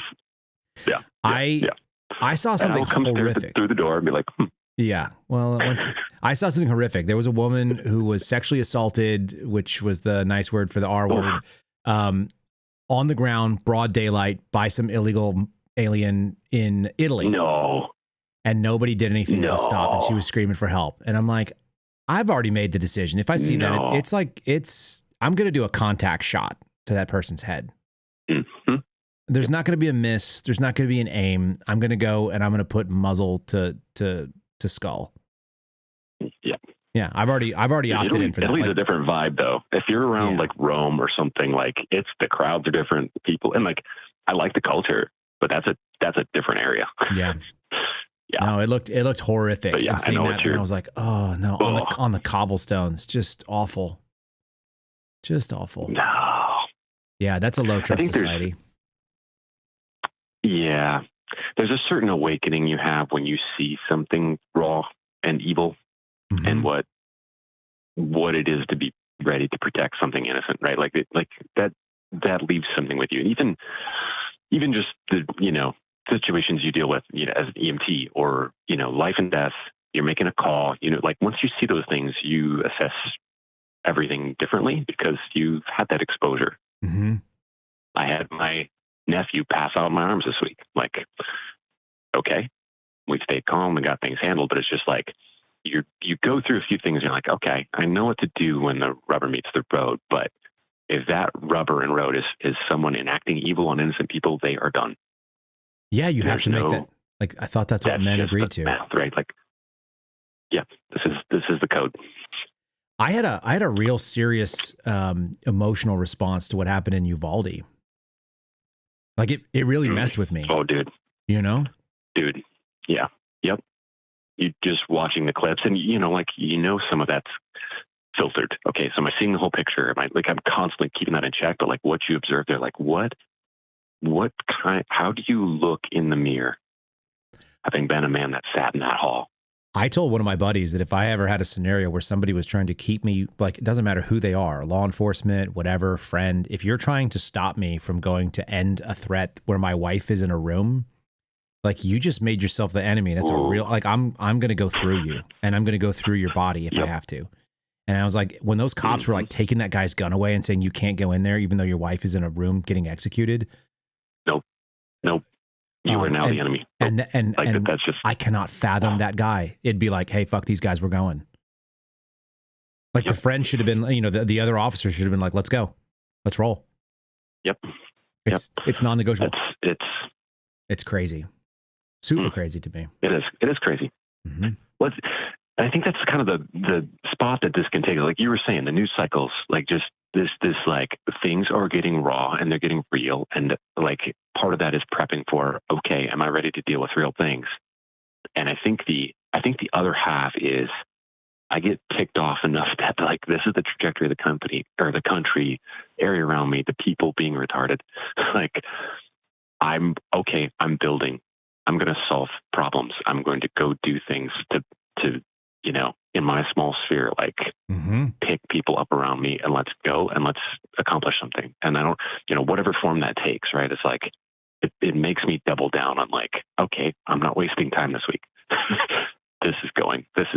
And like, I have had it insane from being in a spike ball tournament to bringing on 2 new people at work to getting a bee sting, having my hand swell up like a balloon, like all this crazy stuff. But, I don't know, like that's where my mind goes. Like, okay, then my output is adding. Well, there's a lot of people that take anxiety or unknown and they go, I don't know what to do, so I'm going to do nothing. And then the alternative is I'm going to do something all the time. And something is also, it's forward movement. So it's inertia in the movement sphere as opposed to, instead of nothing. Yeah. As long as it's not like meaningless or idle or entertainment, right? Right. No, I agree. But yeah, if you're accomplishing things, you're like, yeah. I think I told you this. I had a buddy that we woke up one morning and he was just like, we knew we had to get stuff done and we didn't have any energy to get things started. And he just yelled the word something like a battle cry. He was like, something. It's like, sometimes you got to do something, man. Sometimes you need someone to remind you. My wife will do that to me sometimes when like we're just standing there and we're kind of like idle and we're like, we can't get into gear. She'll just go like something. I'm like, yep, that's right. That's the battle cry of get to work. Yes. I'm walking. Where are we going? Yeah. Start putting one foot in front of the other, right? Get after it, whatever that looks like. That needs to be done. Absolutely. What's the good news? What do you got going on that's good? Anything? Oh, dude. So many good things. This whole spring, like everything's. Okay, I stop. I don't want to hear it. Do you have any placentas? Are you hunting any placentas or other weird shit? No, I'm not. No. That was epic, though. I think that may be a first on the show for anyone having pushed you to a level of being physically grossed out. I'm not grossed out. I just like I'd never contemplated that was a possibility or that anybody would think that was an idea. And I was like, what? I went to like all the places. I was like, what caused you to solve this problem that didn't need to be solved? And then how did you end up at this? I would have never gotten there. Never. I would have been like, what kind of animals lose body parts? I respect the dots that were connected. That's for sure. Yeah, that's problem solved. That's checkmate. That is a checkmate, but it's like, that's not a checkmate that I needed. I didn't need to win that game. That game would never have been enough. Like it wouldn't have been important enough for me to try to even get on the board. And I'm impressed. But whoa, yeah, it caught me off guard because I was just like, you just compost. Dude, I'm just saying, I just want to unsubscribe from all of that. I don't want to be. If that's the problem you're solving, I don't want to be part of that clan. That's not my clan for sure. My clan doesn't do that. I don't think. Dude, we'll just take the deer. We're gonna eat the deer, and then we'll just lie to you. Yes, there's way better options, but here's the new stealth. If you want to grow or do something or have some access to some health food, beekeeping. The way I'm doing this is totally crazy. Yeah, awesome. I have a modular system in 5-gallon buckets where bees build from the top down in a natural environment that nobody else does. And they are taking off this year and doing so cool. And like, these are the one animals you don't feed, you don't water, you just give them the right environment. Right. And you harvest amazing output. So honey is the answer. I do honey and every day. It's not laden with pesticides, dude. It's so good. All right. So there's my inspiring thought. Like, I'm going to bother you about figuring that system up when I get to my next spot because my wife dreams of having bees. I bought her. Nice. So we found an old camera from either right about the time that we got married or even before we got married, maybe before.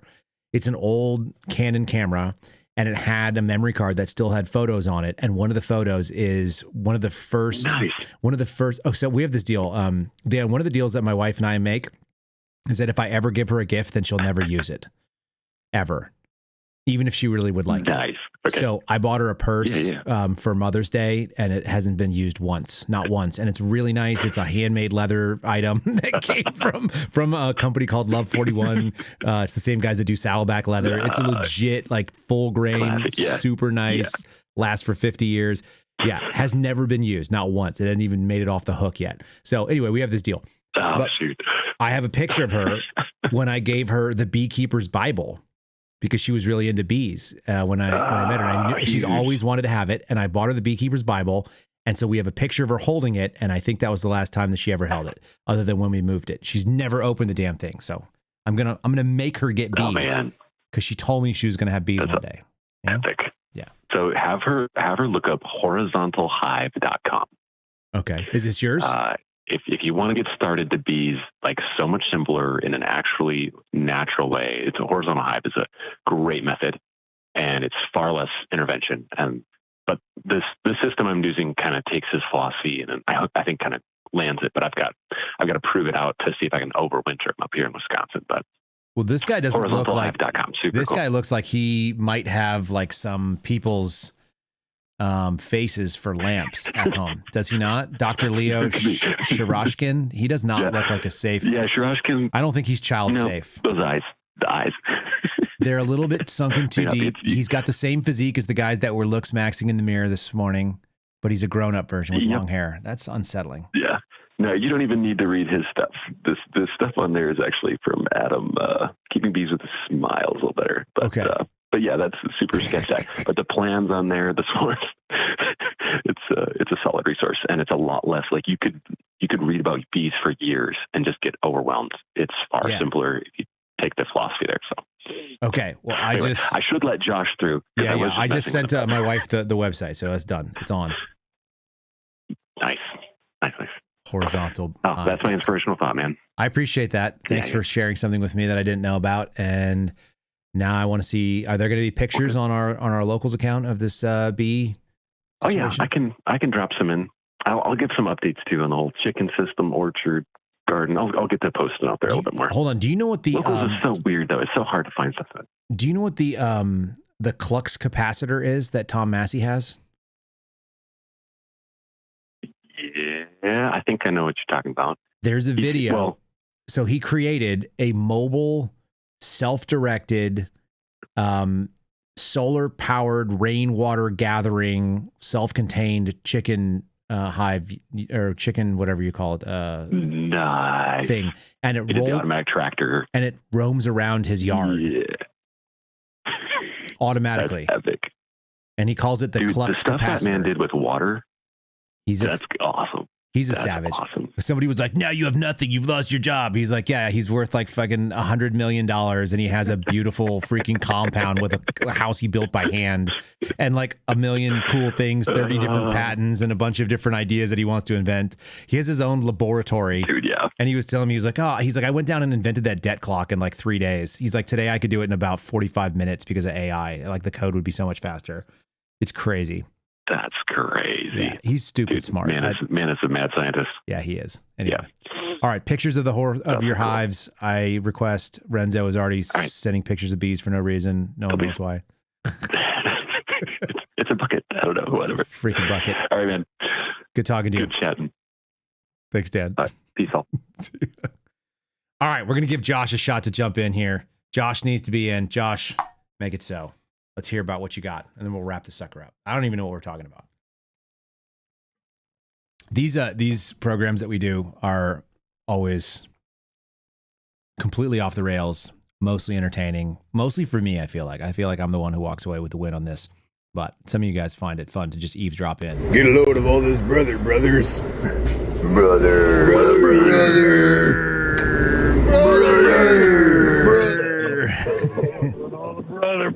We got all the brothers. Welcome to the program. I don't know what number caller you are, but you're the last one. With all the brothers. You made it. Holy shit, Kyle. What the hell is this about Notre Dame, man? Talk to me. What's good about Notre Dame?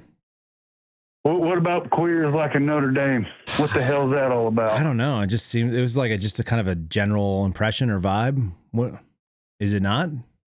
Been a Notre Dame fan ever since I came out of the womb. I've been to Notre Dame probably 15 different times watching football. Well, what's so good about it? I forgot. You're from Texas and around that Oklahoma area. I forgot. I just don't understand. What's good about it?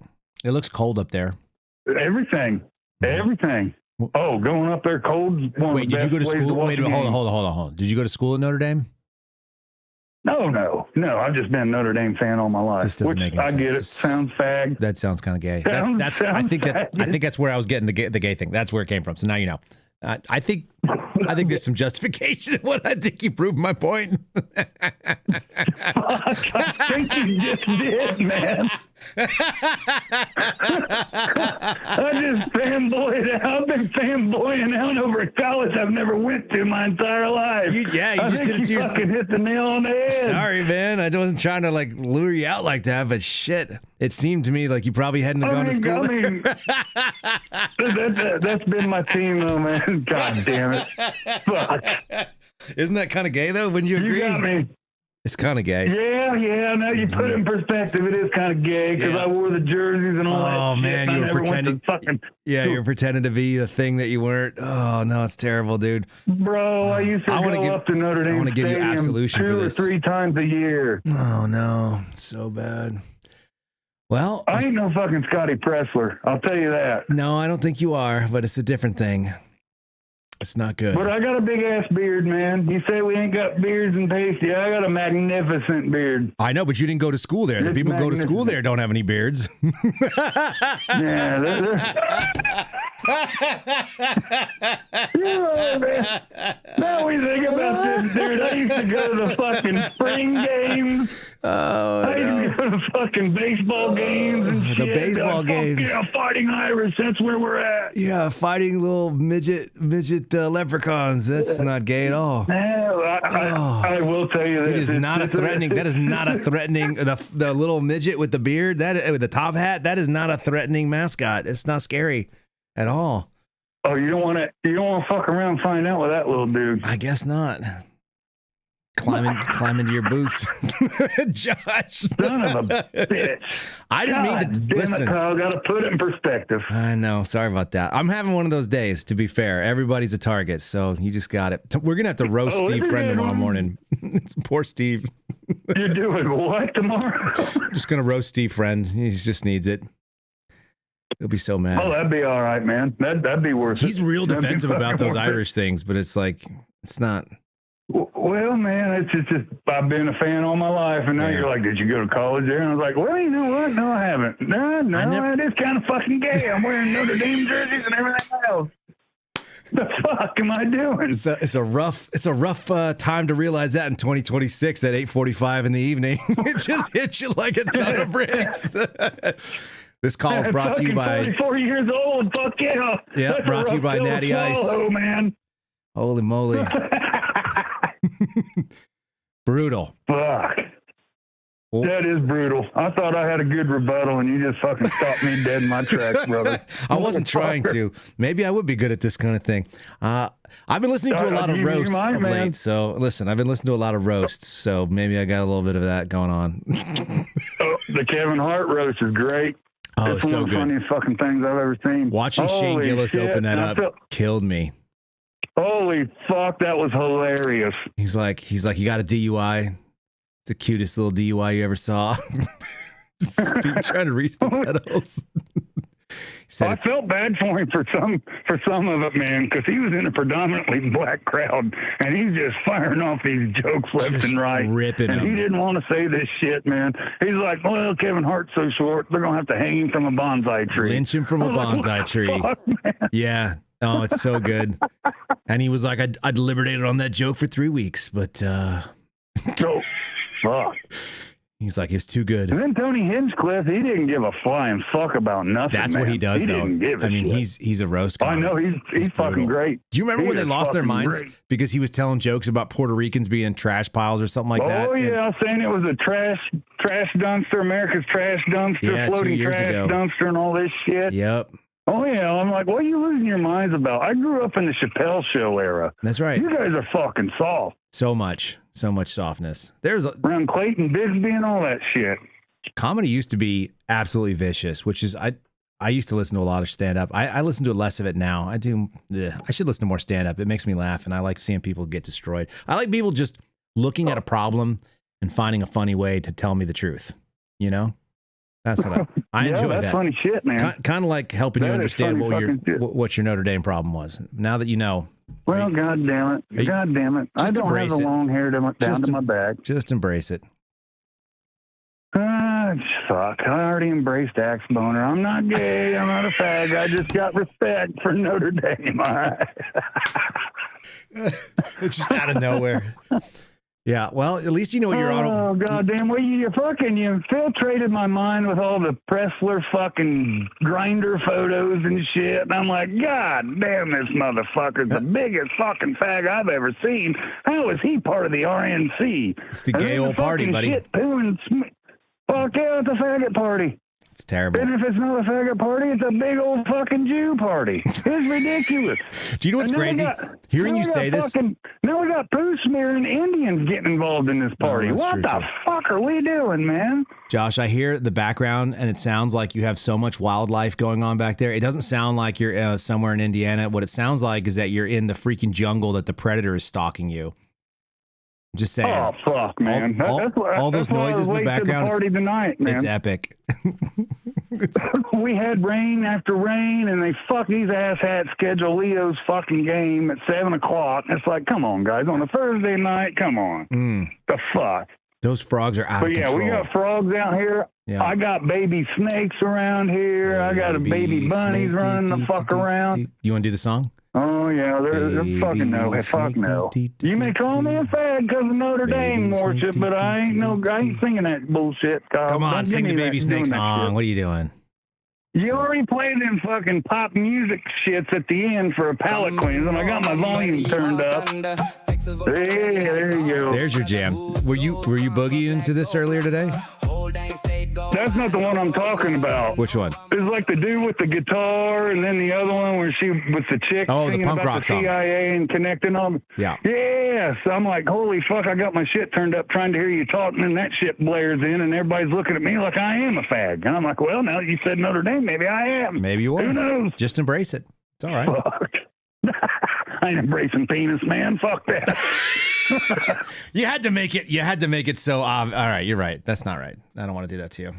I ain't doing that shit, man. Yeah. I ain't embracing that. You got a line, and that's the line. That's fair. Kamikaze dolphins. What in the world? Oh, hey, that'll work too. Jesse Waters is probably a fag too. He's a goddamn retard.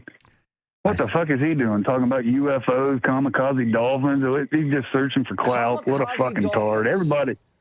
We're just living in a very unserious time right now, but there's some pretty serious consequences. This I feel is like. crazy, man. This is fucking nuts. And then you got that one lady I was going to fuck with. I was like, well, you know what? I'm going to unsubscribe because this Notre Dame shit, I really don't like it. That's anti-Irish. All the anti-Irish bullshit. I'm going to unsubscribe. Yeah. What the fuck is wrong with these people, man? Like, you give a fuck if they unsubscribed from your channel. Well, there goes $5. See ya. I don't even think it was that. I don't know if there's anything to it. It's just he wanted to announce his problem. And by the way, if you spend all your time spelling out JOOOOOOOOOOOOS, it's probably a you thing. Yes. I'm pretty sure that makes that sounds kind of gay. That sounds like a lot of time. I mean, I've been to say trying to- something. I've never said that at all. I've never once said that. It's not even interesting to me. But yeah. No, you've spoken about the goddamn Israeli lobby and this, that. You're not the guy saying, fuck these Jews. I am. And I'll say it again, fuck the Jews. Josh. And fuck the fags and retards we got running around here. I'm going to tell you what, man. You're slowly writing your autobiography here. And when I say fuck the Jews, man, I don't mean the goddamn American Jew like your Viva Freeze and guys like that. Yeah. You know, they're not all about Jew supremacy or nothing. You're talking about. They don't like this shit no more. Go ahead. You say your own words. I won't say. I'm not saying your words. You say your words. Yeah, I mean, they're not about this shit. They're just like us. They're like, this shit's bullshit. What is this Israeli lobby doing? What the fuck? And so when I say fuck the Jews, that's going straight towards the Israeli lobby. Yeah. Fuck you, Bibi Netanyahu, and your goddamn influence, and all you rotten ass rodents are in our America that have Jew supremacy. Fuck you. Those are the ones I'm talking about. In our America. In our America, that we got it. Oh, that's not kosher, or you can't eat. I'm going to cry when I see a piece of bacon, says a Muslim. Fuck these people, man. Josh, you can't eat a bacon cheeseburger in my country. I'm done. That's it. It's not that hard. I saw a reel the other day, and I think it was an Instagram reel, and there's a dude, and he's just like rage, throwing around weight. I think he was rage squatting something. And it said, there are two different types of men in the world. There are men who worry that one day that they'll have to fight an intruder naked in the dark of their house. And there's other men who plan for it. Well, I'm the planner, bud. That's right. I know you are. I don't want to break in this house. I know you are. Yeah, not even gonna slow me down. It's like this. That's not necessary. There's another one. I have a meme. It's a picture. You know who Grand Thumb is? Who? Grand Thumb. He's like a gun tuber. He's a former Air Force guy, and he does a lot of shooting stuff. He's very clever. You've seen him. I know you've seen him. He's on X, isn't he? He's on everything. He's on X. He's recently on X, but he's been on YouTube for forever. You've definitely seen him. There's a meme of him. He's like pointing at somebody, and he's looking over with this like kind of this goofy grin in his eye, and it says burglar, aren't you going to call the police? And then it says me. Why? Nobody else knows you're here. That's kind of the mentality that some of us have. Oh, fuck yeah, man. I mean, we don't give a fuck. We're America, man. Try and fuck with us. We don't give a shit. Mm.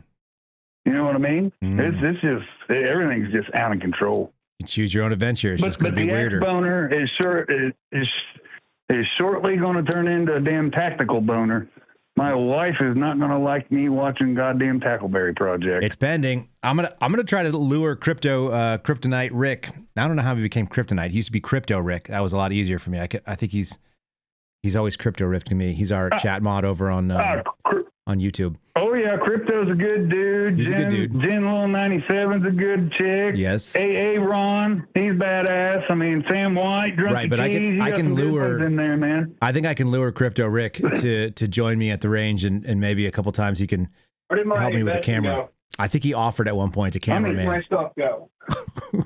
Yeah, he don't live that far from me, man.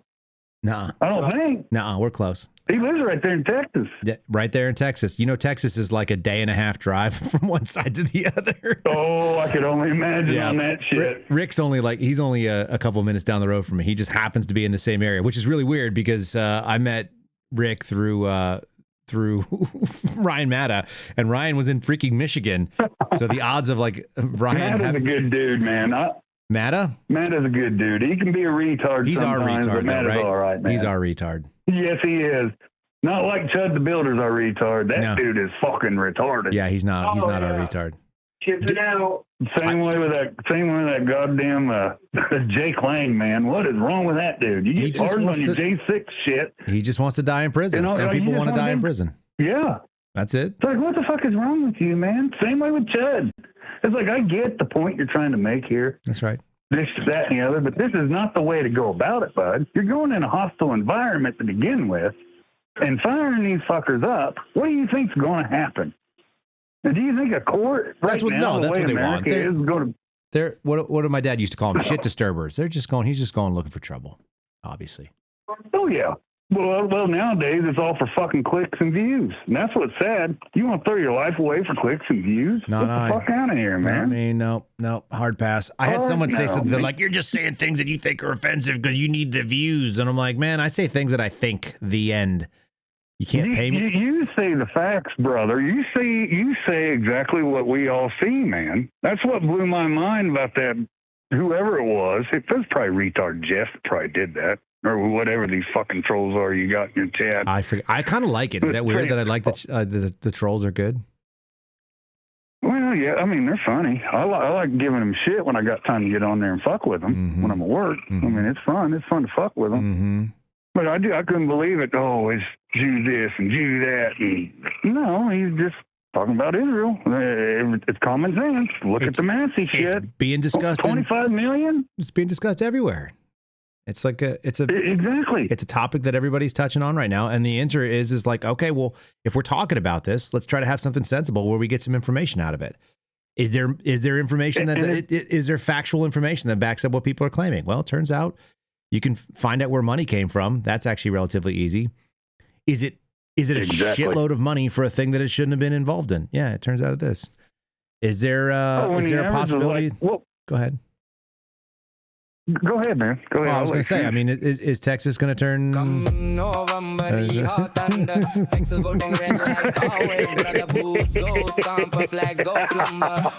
it's such a jam.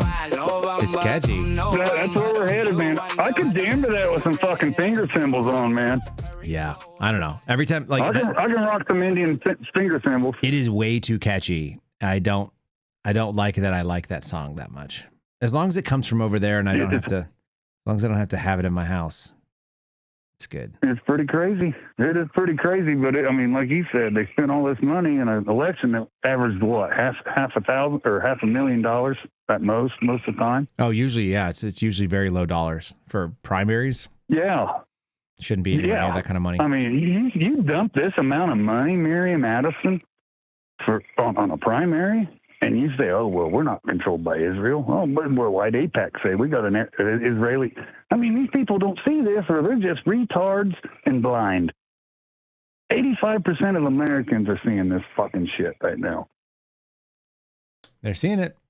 Now we decide what happens next. And we'll see if people even care. Yeah, well, Or if they just go back to the Notre Dame, they'll probably just go back and watch Notre Dame play. Sure. Well, you know what? You changed my tune on watching Notre Dame now. Now I don't even want to watch college football. God damn. You mean you don't like watching a bunch of young boys? You don't like to watch a bunch of young muscular boys run around and do sweaty things?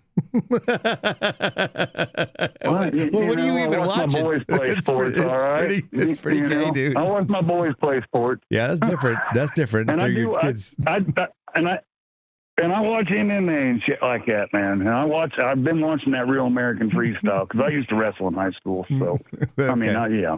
That's fair. That's fair. I never popped a boner when I wrestled, but I think there was a kid that did, though. That was wild. There's always one. There's always one. Oh, God, he was wrestling a chick, man, and that fucker pitched a tent. That's terrible. It was like, Jesus Christ, dude. In front of everybody, it's like I'd be embarrassed with that fucking shit. In a singlet. Don't do it. Yes, in a singlet that leaves nothing to the imagination. That's right. All right, you got 60. I mean, it's all right there. Give me 60 seconds. I'm gonna grab I'll grab our what do you call it? Our exit strategy here.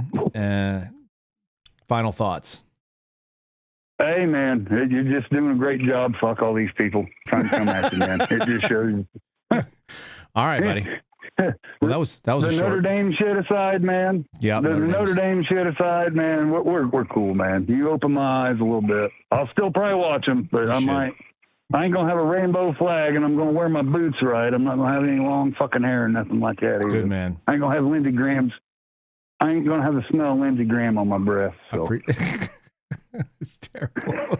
But yeah, when you start that tackleberry shit, man, my wife's not going to like you a bit. It'll be all right. Because I'm going to get into that, and I already watched the one where you're going to that gun show, and I was like, yep, I want that. Oh, that looks nice. That was from like, what, 6 months ago or something? That was January, yeah, so 5 months ago. Yeah, it was a while ago. Yes, sir. Because I was checking up on it. But yeah, I was like, yeah, this is going to turn me into a gun nut. I like guns. I got a few guns, but I'm going to turn into a gun nut. We're going to get you there. Probably not a bad idea. That's my goal. Probably not a bad idea the way everything's going. We're going to make people part of my tribe. That's what's up. I'm already part of your tribe, brother. Bacon cheeseburger nationals, buddy. Absolutely. That's the way to be. All right, That's sir. how you do America. Even though you're a gay Notre Dame fan, I guess. Even if you're a gay Notre Dame fan. we'll To be continued. I got some special stuff for the last few seconds here. Let's shut the sucker down, but I appreciate you being the final call. I'm glad you got in, even if Dan sniped you. Oh, yeah, it's all right, man. It's all right. It was a late night anyway, man. It's baseball night. These asshats, whatever. Anyway, brother, I'll talk to you later, man. Good night, sir. Thanks so much for calling. All right, later. All right, he's off. Let's do expensive things. These are the people that Renzo is dealing with in the bankruptcy line. Hello, and welcome back to Rich People Shit us poors haven't heard of. Today, we're going to examine the humble pencil. Now, most of you, like me, have used this type of pencil. Here, you can buy 12 for $2.99. I'm aware of higher-priced pencils. I have featured them on the channel before, like these Versace pencils. You get 6 for $125. Obviously, this is simply a vanity thing, but I didn't know how expensive pencils could get. Welcome to Graf von Faber-Castell. They can get expensive. That one over there is $750. The Perfect pencil, their top seller, is $319. If you want an eraser, that's going to cost you $175. The most expensive pencil in the world is from this company. It features a built-in eraser, 18-karat white gold, 3 diamonds, and is crafted from 240-year-old olive wood. It costs $12,800 for a pencil. It's all right, though. It's limited edition. What? You can't park your car here, ma'am. Are you blind? I don't think you can park there. I know I can't park there! Oh. Hey, you can't park here! Fuck you, motherfucker! Excuse me, mate. You can't park there, sir. I know I can't park there. Hey, watch out! It's gonna blow! Watch out! Ma'am, you can't park your car here. Are you serious? You can't park that there, mate. Fuck off. Excuse me, you can park here. Yeah, you guys can't park here. No shit, really? You can't park there. That's what I said. Hey, you can't park there. Appreciate you, brother. You can't park there. You guys, you can't park there. But you still can't park. You can't park there. You can't park there. No. It's a park. You can't park there. You can't park there, sir. I know I can't park here. What's your name? What? What is your name? Tony! Fuck you, Tony! What's your name? Ezekiel! Fuck you, Ezekiel! Fuck you! Fuck you! Hey, you know what I did last night? You better not bring my mother into this! You know what I did? You better not! I broke that fly over there. Oh! And I fucked your mother next to it. Fuck you, Ezekiel! Fuck you! Fuck you!